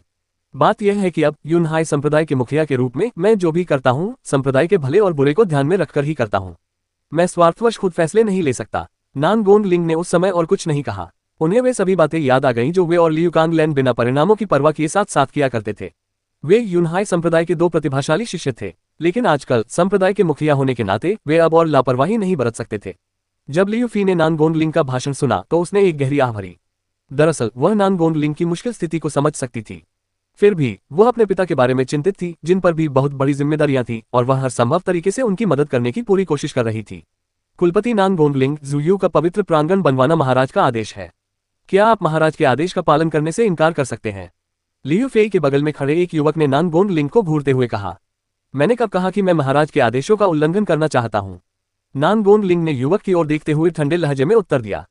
फिर उन्होंने कहा, शुए युए के पवित्र प्रांगण का निर्माण एक ऐसी परियोजना है जिसका मैं तहे दिल से समर्थन करता हूँ। मेरे पास कुछ उत्कृष्ट शिष्यों को वहां अभ्यास करने के लिए भेजने के अलावा कोई विकल्प नहीं है। वह एक पल के लिए रुका और फिर ठंडे स्वर में बोला, वैसे भी तुम कब से दूसरों के मामलों में दखल देना और आलोचना करना शिष्टाचार समझने लगे हो? तुम जैसे छोटे राजकुमार, तुम्हारा इरादा क्या है? क्या तुम चाहते हो कि मैं तुम्हारे पिता दुवान तियानलैंग को बुलाऊं और उनसे तुम्हें कुछ शिष्टाचार सिखाने के लिए कहूं? 9 बादलों के महाद्वीप में बड़ों का सम्मान करना अनिवार्य था। कुलीनों का भी सम्मान करना आवश्यक था, विशेष रूप से उच्च पदस्थ लोगों का, क्योंकि वे अत्यंत शक्तिशाली थे। इन दिनों दुवान वंश अपनी अत्यधिक शक्ति के कारण शाही वंश बन गया था। दुवान वंश पूरे जू यू देश का सबसे शक्तिशाली वंश बन गया था। ये केवल क्षेत्र पर नियंत्रण का मामला नहीं था, बल्कि यह एक तथ्य था कि वे सबसे शक्तिशाली थे। हालांकि दुवान कबीले को अब भी संप्रदायों के सामने विनम्रता बरतनी पड़ती थी और उनसे बात करते समय शालीनता से पेश आना पड़ता था। नानगोंड लिंग दुवान कबीले के एक छोटे राजकुमार के सामने झुकने वाला नहीं था। दुवान कबीले की ताकत उसके लिए मायने नहीं रखती थी, उसका संप्रदाय ऐसा नहीं था जिसे कोई भी नीचा दिखा सके। तुम नानगोंड लिंग, मैं अपने पिता को इसके बारे में बता दूंगा, उस युवक ने ठंडे लहजे में कहा और बुरी मंशाओं से भरी निगाहों से घूरने लगा। उसे जो चाहे कह दो, नानगोंड लिंग ने शांत भाव से और बिना आश्चर्य के जवाब दिया। मैंने सुना है कि छोटी फेई फेई वापस आ गई है। उसी क्षण मंदिर के कमरे के बाहर से एक आवाज आई। ये रक्षक बेई की आवाज थी, जो सिर ऊंचा करके आगे बढ़ते हुए अभी अभी पहुंचे थे। दादाजी बेई। जब लियूफी ने रक्षक बेई को देखा तो वह खड़ी हो गई। रक्षक बेई वास्तव में उसके पिता के गुरु थे। छोटे फी, तुम्हारे पिताजी कैसे हैं? संरक्षक बेई स्नेह भरी निगाहों से लियूफी को देख रहे थे। संप्रदाय के महान वरिष्ठ और संरक्षकों के प्रत्यक्ष शिष्य बहुत कम होते थे। जब होते थे तो वे उनसे गहरे और मजबूत संबंध बनाते थे जो जीवन भर चलते थे। वह अभी भी दुवान रेन शहर में है, लियूफी ने व्यंग्यात्मक मुस्कान के साथ कहा। उफ! रक्षक बेई ने सिर हिलाते हुए और एक व्यंग्यात्मक मुस्कान के साथ आह भरी। छोटी फे, तुम यहाँ क्यों आए हो? अगर तुम शिष्यों की तलाश में हो तो मेरे मन में एक अद्भुत व्यक्ति है, तुम्हें वहां जरूर खुशी मिलेगी। एक व्यक्ति, लियूफी ने फिर से व्यंग्यात्मक मुस्कान के साथ कहा। क्या तुम्हारे पिता ने अतीत में संप्रदाय को अकेला नहीं छोड़ दिया था? तुम्हें बहुत ज्यादा लोगों की जरूरत नहीं है, बहुत ज्यादा लोगों को ले जाना व्यर्थ है, रक्षक बेई ने सिर हिलाते हुए कहा। दादाजी, आप किसके बारे में बात कर रहे हैं? लियूफी की आंखों में आशा की एक किरण जगी। जब उसने बूढ़े आदमी की बात सुनी तो उसे लगा कि वह किसी बेहद महत्वपूर्ण व्यक्ति के बारे में बात कर रहे हैं। क्या ये कोई? तुम्हें सही समय का पता चल जाएगा, पहले उन लोगों को जाने दो। युन हाई संप्रदाय की कुलीन शिष्य परीक्षा के बाद मैं स्वयं उस व्यक्ति के साथ शाही शहर जाऊंगा। रक्षक बेई ने लियूफी के पीछे सैनिकों की भीड़ को देखते हुए कहा। ठीक है, लियूफी ने सिर हिलाते हुए कहा। Dot dot dot dot dot dot dot dot dot dot dot dot dot dot dot dot dot dot. जिस पर्वत पर लिन फैन की पहली मुलाकात लियूफी से हुई थी, वहीं एक गुफा में बैठकर वह साधना कर रहा था। आकाश और पृथ्वी की ऊर्जा उसके चारों ओर एक कोकून की तरह फैली हुई थी। जैसे जैसे वह साधना करता जा रहा था, लिन फैन का शरीर उस कोकून जैसी ऊर्जा से लिपटा हुआ था। वह सफेद रंग की ऊर्जा एक घने कोहरे की तरह लग रही थी जो लगभग ठोस हो चुका था। उस क्षण लिन फैन के शरीर के सबसे गहरे हिस्सों से एक भयानक आकर्षक शक्ति उत्पन्न हुई, जिसने उसके शरीर के चारों ओर मौजूद स्वर्ग और पृथ्वी की ऊर्जा को उसके दांतियान में प्रवेश करने में सक्षम बनाया।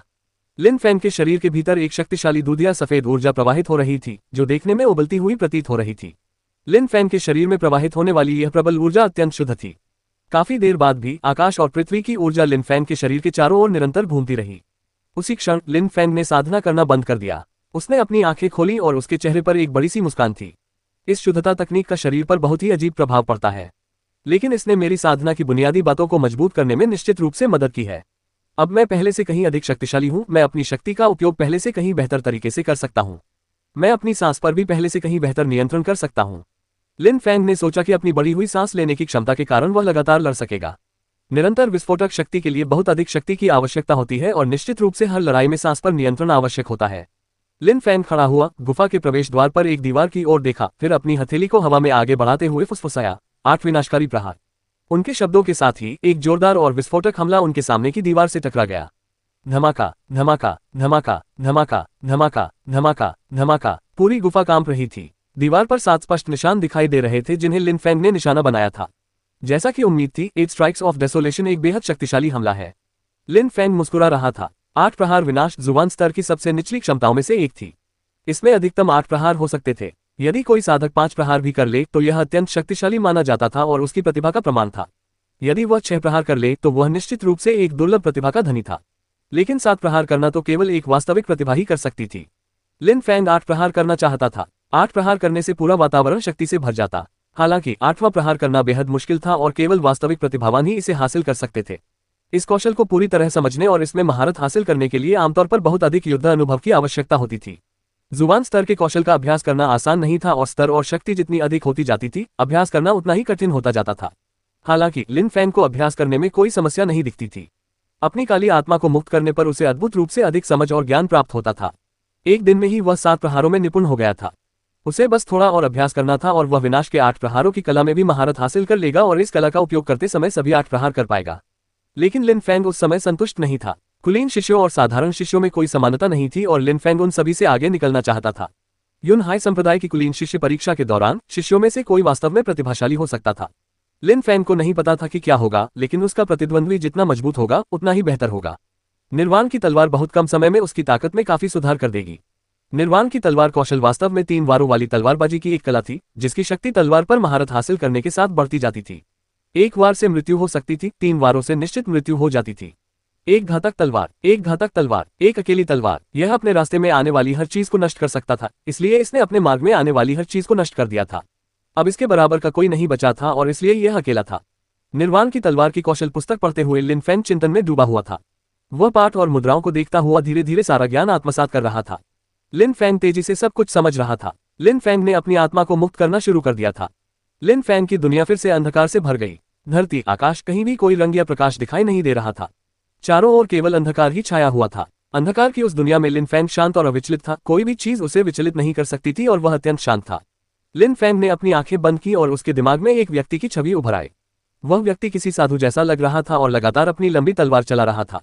एक वार, दूसरा वार, यही क्रिया बार बार दोहराते हुए वह निर्वाण की तलवार का अभ्यास कर रहा था। वह घातक तलवार। काफी देर बाद लिन फैंग ने अपनी आंखें खोली।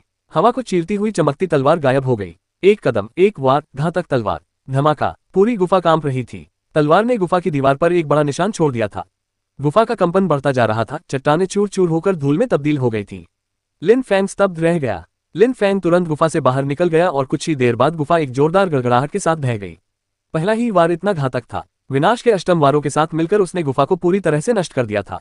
उसने निर्वाण की तलवार का पहला वार और विनाश के अष्टम वारों का 7वां वार ही सीखा था, फिर भी उसने गुफा को ध्वस्त कर दिया था। ये वाकई शक्तिशाली कौशल थे। लिन फैंग ने अपनी आत्मा को वापस अपने शरीर में समेट लिया। वह बहुत उत्साहित था। जुबान स्तर के कौशल वाकई बेहद शक्तिशाली थे, जैसा कि उम्मीद थी। क्या उसके सभी कौशलों की शक्ति इतनी ही अविश्वसनीय होगी? लिन फैंग को यह नहीं पता था कि पहला ही वार विनाशकारी साबित होगा, क्योंकि वह शक्तियों को नियंत्रित करना जानता था।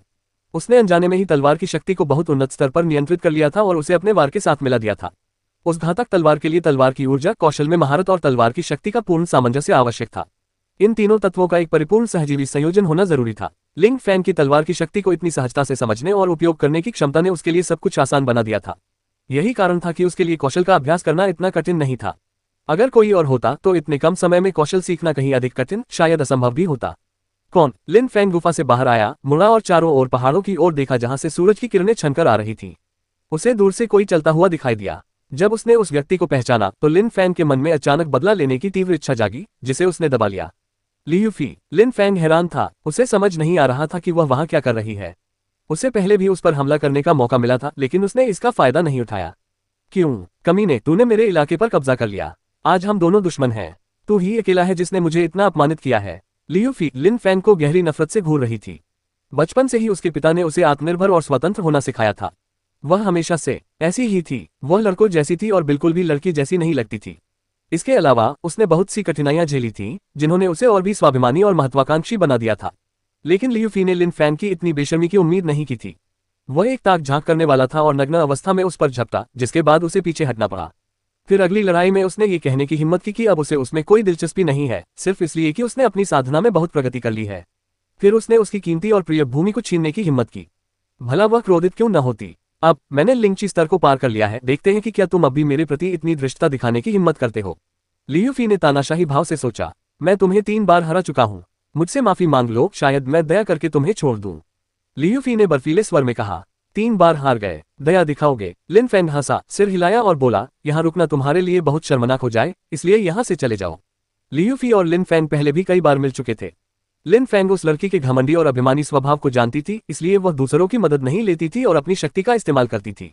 इसीलिए जब एक कुलीन शिष्य युहाओं ने लिन फैंग को मारने में उसकी मदद करने की पेशकश की तो उसने मना कर दिया, भले ही उसे सिर्फ एक इशारा करना था और युहाओ लिन फैंग को मार देता। फिर भी उसने ऐसा नहीं किया। फिर पहाड़ की तलहटी में चीजू के कवचधारी घोड़ों पर सवार इन घुड़सवारों के साथ लियूफेई ने ठंडी आवाज में कहा कि वे संप्रदाय के साथी शिष्य हैं। उसने संख्या बल से बदला लेने की कोशिश नहीं की। इसलिए भले ही लिन फैंग को वह लड़की बेहद घृणित लगी, लेकिन उसने यह नहीं सोचा कि वह दुष्ट या द्वेषपूर्ण थी। शायद जब लिन फैंग पहली बार उसके घर आया था तो उसने सचमुच उसे एक विकृत मानसिकता वाला व्यक्ति समझ लिया था और यह कोई संयोग नहीं था। शर्मनाक, लियू फी लिन फैंग को देख रही थी जो अब एक बड़ी सफलता मिलने के बाद बेहद आत्मविश्वासी लग रही थी। तुम्हें घर जाना चाहिए। मेरे पिता ने मुझे चांदी का जुबान धनुष दिया है। अगर तुम जल्दी नहीं गए तो मैं तुम्हें इसके तीर चखाऊंगा। लियू फी ने अपनी पीठ पर रखे चांदी के धनुष को पकड़ लिया। उससे एक चकाचौंध भरी रोशनी निकल रही थी और धनुष के हर हिस्से से सूर्य की रोशनी परावर्तित हो रही थी। उसने धनुष में तीर लगाया, एक छोटा कदम बढ़ाया और झुक गई। उसकी हरकतें सहज और फुर्तीली लग रही थीं। उसका सुंदर शरीर, उसके कपड़े और उसकी हरकतें एकदम सामंजस्य में थीं। वह बेहद आकर्षक लग रही थी, लेकिन उस सुंदरता के पीछे उसकी खतरनाक शक्ति छिपी थी। वूश, तीर अविश्वसनीय गति से हवा में उड़ता हुआ आया और धनुष की डोरी के कंपन की आवाज सुनाई दी। उसकी चकाचौंध भरी रोशनी से ऐसा लग रहा था मानो वह आग से जल रहा हो। वह सीधे लिन फैंग की ओर बढ़ रहा था। लिन फैंग स्तब्ध रह गया। तीर इतनी तेजी से आ रहा था कि बचना नामुमकिन लग रहा था। वह तेजी से तीर के रास्ते से हट गया और अपनी तलवार से आते हुए तीर पर प्रहार किया। तीर लिन फैंग के पास से गुजरा और उसके पीछे स्थित एक गुफा की दीवार से टकरा गया। बूम! लिन फैंग के पीछे गुफा से चट्टानें गिर रही थी और आधी चट्टान टूटकर बिखर गई थी। ये लियू फी के तीर से चकनाचूर हो गई थी। वह हमला काफी हिंसक और शक्तिशाली था। लिन फैंग चौंक गया। वह उसके लिंगची स्तर की शक्ति को महसूस कर सकता था। तो लियू फी ने लिंगची स्तर को पार कर लिया था, इसलिए इसमें कोई आश्चर्य नहीं कि वह उससे दोबारा लड़ना चाहती थी। लियू फी बहुत छोटी थी और अभी तक लिंगची स्तर तक नहीं पहुंच पाई थी। वह वाकई असाधारण प्रतिभा की धनी थी। वह लिन कियान और ना लैन फेई के लगभग बराबर बलवान थी। इन सब बातों को देखते हुए उसका अहंकार स्वाभाविक था, लेकिन वह लिन कियान की तरह क्रूर और तुच्छ नहीं थी और ना लैन फेई की तरह दूसरों को नीचा नहीं दिखाती थी। साथ ही उसका रुतबा लिन कियान और ना लैन फेई से कहीं ऊंचा था। ये बात उस क्षण से ही स्पष्ट हो गई जब उसे घुड़सवार सेना के साथ देखा गया, जिसमें उन सैनिकों से कहीं अधिक शक्तिशाली सैनिक थे जिन्हें उसने वार्षिक प्रतियोगिता से पहले वाली रात को मार गिराया था। जैसा कि उम्मीद थी, तलवारबाजी का कौशल वाकई बहुत शक्तिशाली है। उसके तीर पहले से कहीं ज्यादा तेज थे। वह पहले से कहीं ज्यादा ताकतवर भी हो गई थी। उसके तीर हवा में ध्वनि की गति से भी तेज गति से चल सकते थे। तीर की सीटी जैसी आवाज तभी सुनाई देती थी जब वह अपने लक्ष्य तक पहुंच जाता था, या शायद तब जब तीर दुश्मन को भेद चुका होता था। इन तीरों से लोगों को मारना उसके लिए बेहद आसान था। तीरंदाजी की तकनीकें बेहद भयावह थीं और इनका इस्तेमाल करने वाले साधकों को बहुत सम्मान प्राप्त था। उनके हमले तेज और सटीक होते थे, साथ ही उनमें अत्यधिक विनाशकारी शक्ति भी होती थी। दुर्भाग्यवश लियू फी की शक्ति अभी भी अत्यधिक विकसित नहीं थी। ये धनुष और बाण का उपयोग करने वाले कुछ अत्यंत उन्नत साधकों की शक्ति से अतुलनीय थी। तुम भाग्यशाली हो, लियू फी ने लिन फैंग की ओर देखते हुए कहा। उसने धनुष में एक और तीर लगाया और बोली, मैं तुम्हें एक और मौका दूंगी। कोई जरूरत नहीं, मैंने कुछ भी गलत नहीं किया है। मुझे आपसे माफी मांगने या गिड़गिड़ाने की जरूरत नहीं है। लिन फैंग ने सिर हिलाते हुए कहा। वह लियू फी की ओर चलने लगा। तुम स्वयं अपना विनाश कर रहे हो, लियू फी ने क्रोध से चिल्लाते हुए कहा। तभी एक तीर हवा में तेजी से निकला। 8 विनाशकारी प्रहार। लिन फैंग ने अपना हाथ उठाया और 3 प्रहार किए जो तीर से टकराए और प्रत्येक प्रहार के साथ उसकी शक्ति धीरे धीरे कम होती गई जब तक कि अंततः वह असहाय होकर जमीन पर गिर नहीं गया।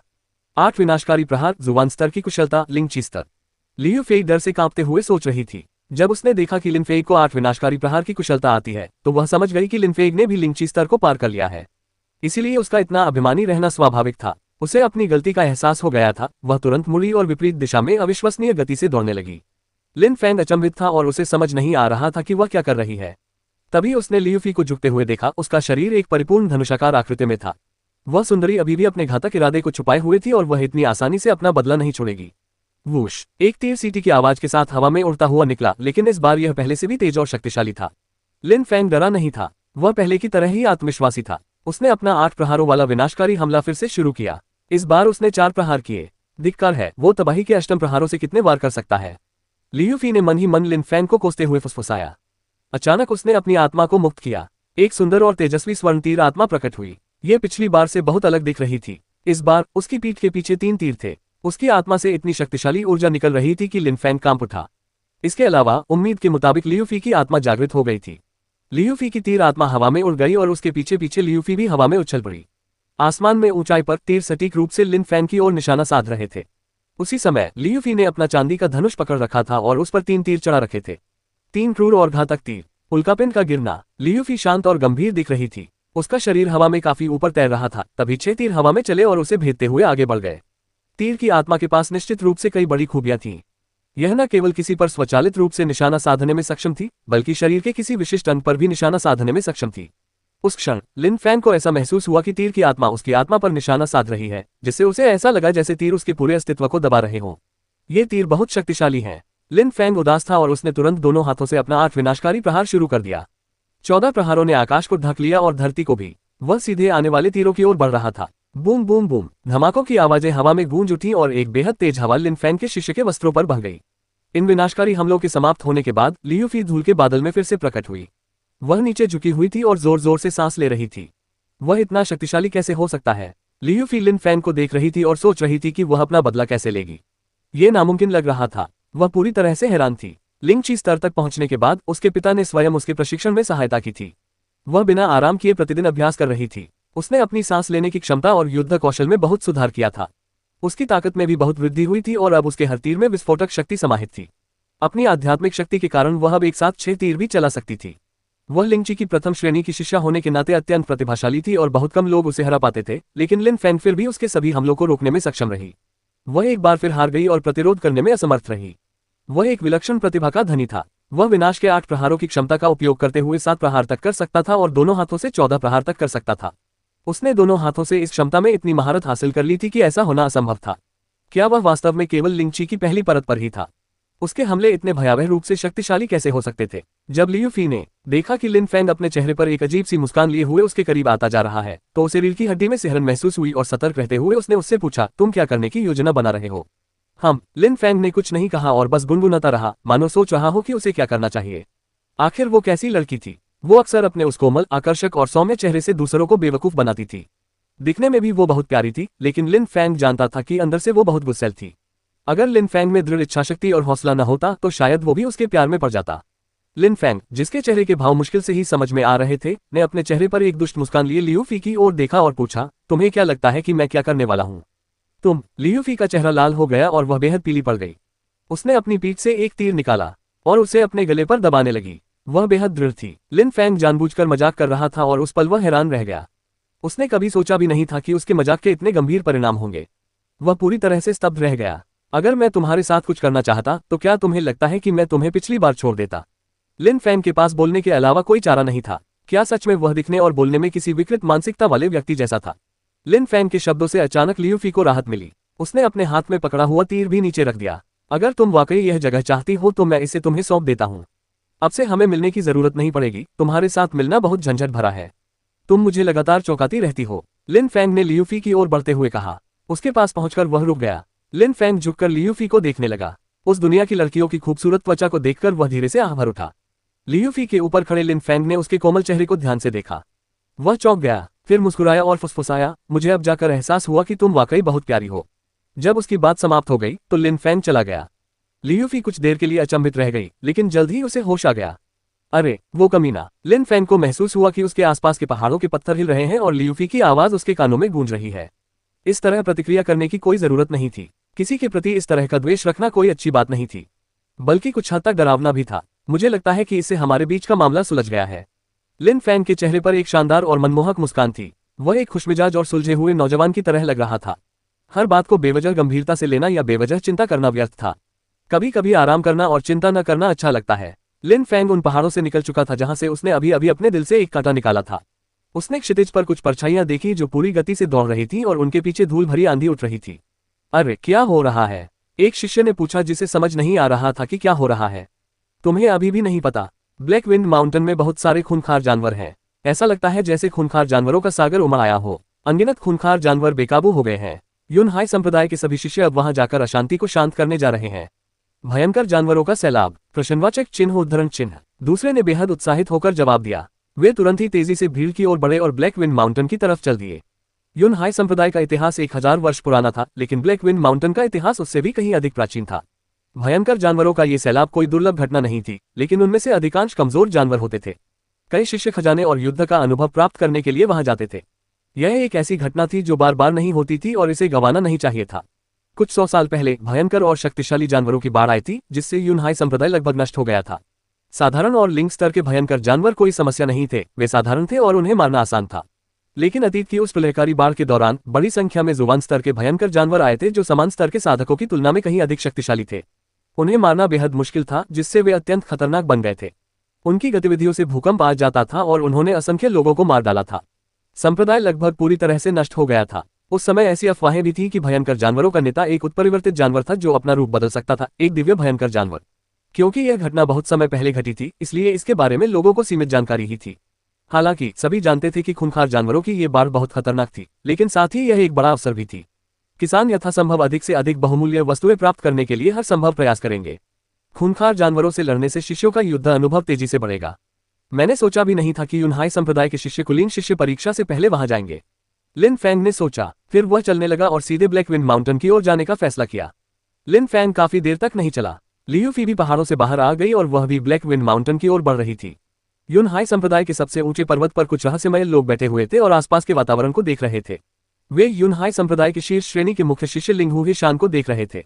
कितने ताकतवर हैं। लगता है इस बार खूंखार जानवरों की संख्या काफी ज्यादा है। उम्मीद के मुताबिक लिंगहू बेहद ताकतवर है। वह देश के 8 उच्च अधिकारियों में से एक जैसा दिखता है। लिंगहू हे शान की आकृति को देखते हुए लोगों ने सोचा। वे सभी जानते थे कि उच्च अधिकारी चू झानपेंग यूनहाई संप्रदाय में आ चुका है। उन्होंने उसका अहंकार देखा था। इससे लिंगहू हे शान का दिल बहुत पस्त हो गया था और उसने अब यूनहाई संप्रदाय में आने जाने वालों पर नियंत्रण रखने का आदेश दे दिया था।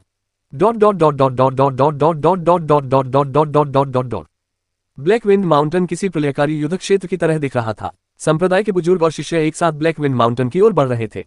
ब्लैक विंड माउंटेन के प्रवेश द्वार को संप्रदाय के सबसे शक्तिशाली साधकों ने घेर रखा था। पर्वत की तलहटी में भयंकर जानवर दहाड़ रहे थे। इसके अलावा कई शिष्य बाहरी इलाके में भयंकर जानवरों का वध कर रहे थे। यह एक भयानक रक्तपात का दृश्य था। उस समय एल्डर मोशी एक विशाल शिलाशिमा पर खड़े थे। उनकी लंबी आस्तीनें हवा में लहरा रही थीं।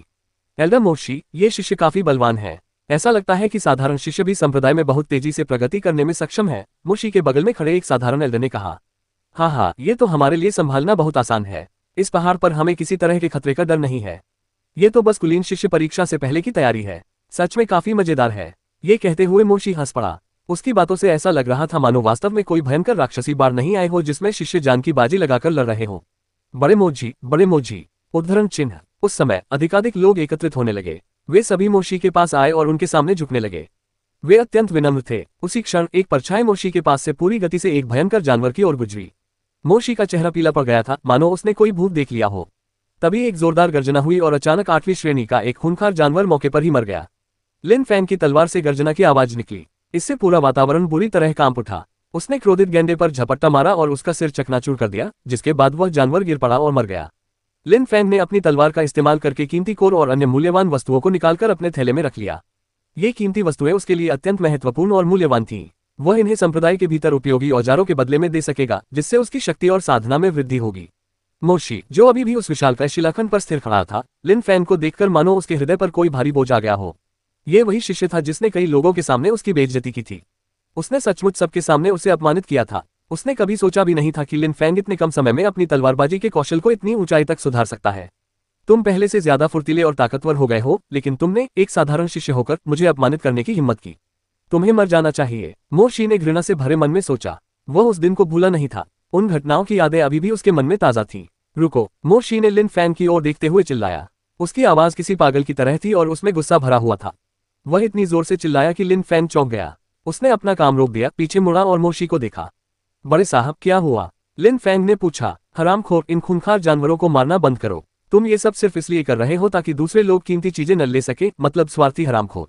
शुक्र है कि मैं यहाँ हूँ और तुम्हारे यूनहाई संप्रदाय के साथी शिष्यों के बारे में सोच रहा हूँ। मोशी अभी भी गुस्से से चिल्ला रहा था। लिन फैंग के बगल में एक व्यक्ति खड़ा था। वह मोशी का अनुयायी एक बुजुर्ग था। उसे मोशी ने वहां भेजा था क्योंकि वह पलक झपकते ही लिन फैंग को आसानी से मार सकता था। बुजुर्ग जी, मुझे समझ नहीं आ रहा कि आप किन कीमती चीजों की बात कर रहे हैं, लिन फैंग ने ठंडी मुस्कान के साथ कहा। पिछली बार मोशी ने लिन फैंग को लगभग जानलेवा स्थिति में डाल दिया था। यह एक मौत का जाल था। वह लिन फैंग को चू झानपेन के हवाले करना चाहता था। लिन फैंग ने सोचा भी नहीं था कि मोशी अभी उससे नफरत करेगा। लिन फैंग ने कभी भी सीधे तौर पर उसे नाराज नहीं किया था। मोशी ने लिन फैंग को फंसाने की कोशिश करके गलती की थी। उसे लगा था कि इस बुजुर्ग जी को सबक मिल चुका होगा। कमीने, तेरी हिम्मत कैसे हुई एक बड़े से इस तरह बात करने की? लिन फैंग के बगल में खड़े बड़े ने गुस्से से चिल्लाते हुए कहा। उनकी आवाज में आक्रोश साफ झलक रहा था। वह बुजुर्ग कमजोर नहीं था और उसने मोशी पर भरोसा करके बुजुर्ग का पद हासिल किया था। जाहिर है वह अपने संरक्षक के सामने अपनी काबिलियत साबित करने का मौका नहीं छोड़ना चाहता था। मैं कह रहा हूं कि तुमने कीमती सामान चुराया है, क्या मुझे इसे फिर से दोहराने की जरूरत है? मोशी ने ठंडी मुस्कान के साथ कहा। लिन फैंग जानबूझकर ऐसा नहीं कर रहा था, हालांकि गलतफहमी होना स्वाभाविक था। मोशी एक बार फिर लिन फैंग पर मनगढ़ंत आरोप लगा रहा था और फिर सब लोग उसे मौके पर ही मार डालने की कोशिश करेंगे। अगर लिन फैंग की मौत हो जाती तो कौन कुछ कहता? वो तो बस एक साधारण शिष्य था। 2 वरिष्ठ वहां गवाह के तौर पर मौजूद थे, संप्रदाय के नियमों को लागू करने के प्रभारी 2 वरिष्ठ। अगर वे लिन फैंग को मार देते तो इसमें कुछ भी अजीब नहीं होता। छोटे लड़के, जरा सावधान रहना, क्या तुम किसी बड़े को अपमानित करने की हिम्मत करोगे? मो शी ने मन ही मन हंसते हुए कहा। उसके मन में लिन फैंग पहले ही मर चुका था। तुम सचमुच बेशर्म एल्डर हो, लिन फैंग ने गुस्से में बड़बड़ाया। उसने पहले लिन फैंग पर दूसरों से सामान चुराने का आरोप लगाया और फिर उसमें दूसरे जुर्मों को भी जोड़ दिया। मो शी संप्रदाय के नियमों को लागू करने का प्रभारी था। वह इस तरह अपनी शक्ति का दुरुपयोग कैसे कर सकता था? भले ही कुछ अन्य लोग उससे सहमत न हो, लेकिन अगर लिन फैंग का किसी एल्डर से कोई विवाद होता तो वे उसकी रक्षा करते। और मो शी लिन फैंग और दूसरे एल्डर के बीच झगड़ा करवाने की कोशिश कर रहा था। लिन फैंग के पास अपना बचाव करने का कोई तरीका नहीं था। अगर किसी बड़े ने कहा कि उसने अपराध किया है तो उसने अपराध किया ही था। मो शी, मुझे पता है तुम मुझे मारना चाहते हो। मुझे फंसाने के लिए झूठे आरोप करने की जरूरत नहीं है। बस ईमानदारी से मान लो, जैसे कोई साहसी इंसान करता है। लिन फैंग ने मो शी की ओर देखा और ठंडी मुस्कान के साथ मुस्कुराया। उसकी आवाज में बेहद आत्मविश्वास और घमंड झलक रहा था। मो शी ने भौहें चढ़ाई। लिन फैंग की इतनी गुस्ताखी करने की हिम्मत कैसे हुई? मो शी, मैं तो बस एक साधारण शिष्य हूँ। आप तो एक वरिष्ठ हैं, किस बात से डरते हैं? अगर आप मुझे मारना चाहते हैं तो मार डालिए, मैं यहीं आपका इंतजार कर रहा हूँ। लिन फैंग ने देखा कि मो शी के चेहरे पर शिकन है और वह बोलना जारी रखा। उसने खुद को जरा भी नहीं रोका। उसे मो शी की परवाह नहीं थी और वह उसे अपमानित करता रहा। इसमें कोई हैरानी की बात नहीं। मो शी को वह दिन याद आ गया। लिन फैंग पर हमला करने की कोशिश करते समय उस पर छाए साए से वह बेहद डर गया था। दरअसल उस साए ने उन घटनाओं के दौरान लिन फैंग की रक्षा की थी। मो शी को कैसे यकीन हो सकता था कि वह साए फिर से लिन फैंग की रक्षा नहीं करेगा? क्या लिन फैंग जानबूझकर ऐसा व्यवहार कर रहा था ताकि मो शी उस पर हमला करे और साए हरकत में आ जाए? उसे वह भयानक साया याद आ गया जिसने उसके पूरे शरीर को जकड़ लिया था। मो शी उस विचार से भयभीत हो उठा। वह स्पष्ट रूप से डर से कांप रहा था। उसने लिन फैंग को घृणा भरी निगाहों से देखा। लिन फैंग ने भी उसी तरह बेपरवाही से पलटकर देखा और जरा भी भयभीत नहीं हुआ। हे चोंग, चलो मुझे उसे पकड़ने में मदद करो, मो शी ने लिन फैंग के पास खड़े हे चोंग से कहा। उसने मारना नहीं कहा, केवल पकड़ना कहा। ठीक है, हे चोंग ने उत्तर दिया। बेवकूफ, लिन फैंग ने हे चोंग की ओर देखते हुए कहा। यह अपशब्द अनायास ही उसके मुंह से निकल गया। किनारे खड़े लोगों को इसकी बिल्कुल भी उम्मीद नहीं थी। तुमने क्या कहा? हे चोंग गुस्से से आग बबूला होकर बोला। एक साधारण शिष्य ने अचानक पूरी भीड़ के सामने उसका अपमान करने की हिम्मत की। यह हास्यास्पद, बेतुका, असंभव था। यह सचमुच अपमानजनक था। मो शी मुझे छूने की हिम्मत नहीं करता और चाहता है कि तुम मुझ पर हमला करो। क्या तुमने इसके परिणामों के बारे में नहीं सोचा? लिन फैंग ने हे चोंग को देखते हुए ठंडी मुस्कान बिखेरी और फिर कहा, मैं सिर्फ तुम्हारा अपमान नहीं कर रहा हूँ। यही बात मो शी पर भी लागू होती है। वह एक एल्डर के रूप में अपनी शक्ति का दुरुपयोग करता है। जब तुम मो शी को डर से कांपते हुए देखते हो तो क्या तुम्हें यकीन है कि तुम मुझ पर हमला करने की हिम्मत कर रहे हो? मो शी मुझ पर हमला करने की हिम्मत नहीं करता। वो चाहता है कि तुम ऐसा करो। तुम बलि का बकरा बन गए हो और उसके आदेशों का पालन करने के लिए उत्साहित भी हो। अगर मैं तुम्हें बदतमीज कहूं तो क्या मैं गलत हूं? लिन फैंग का लहजा ठंडा था लेकिन शांत था। इससे हे चोंग क्रोधित हो गया।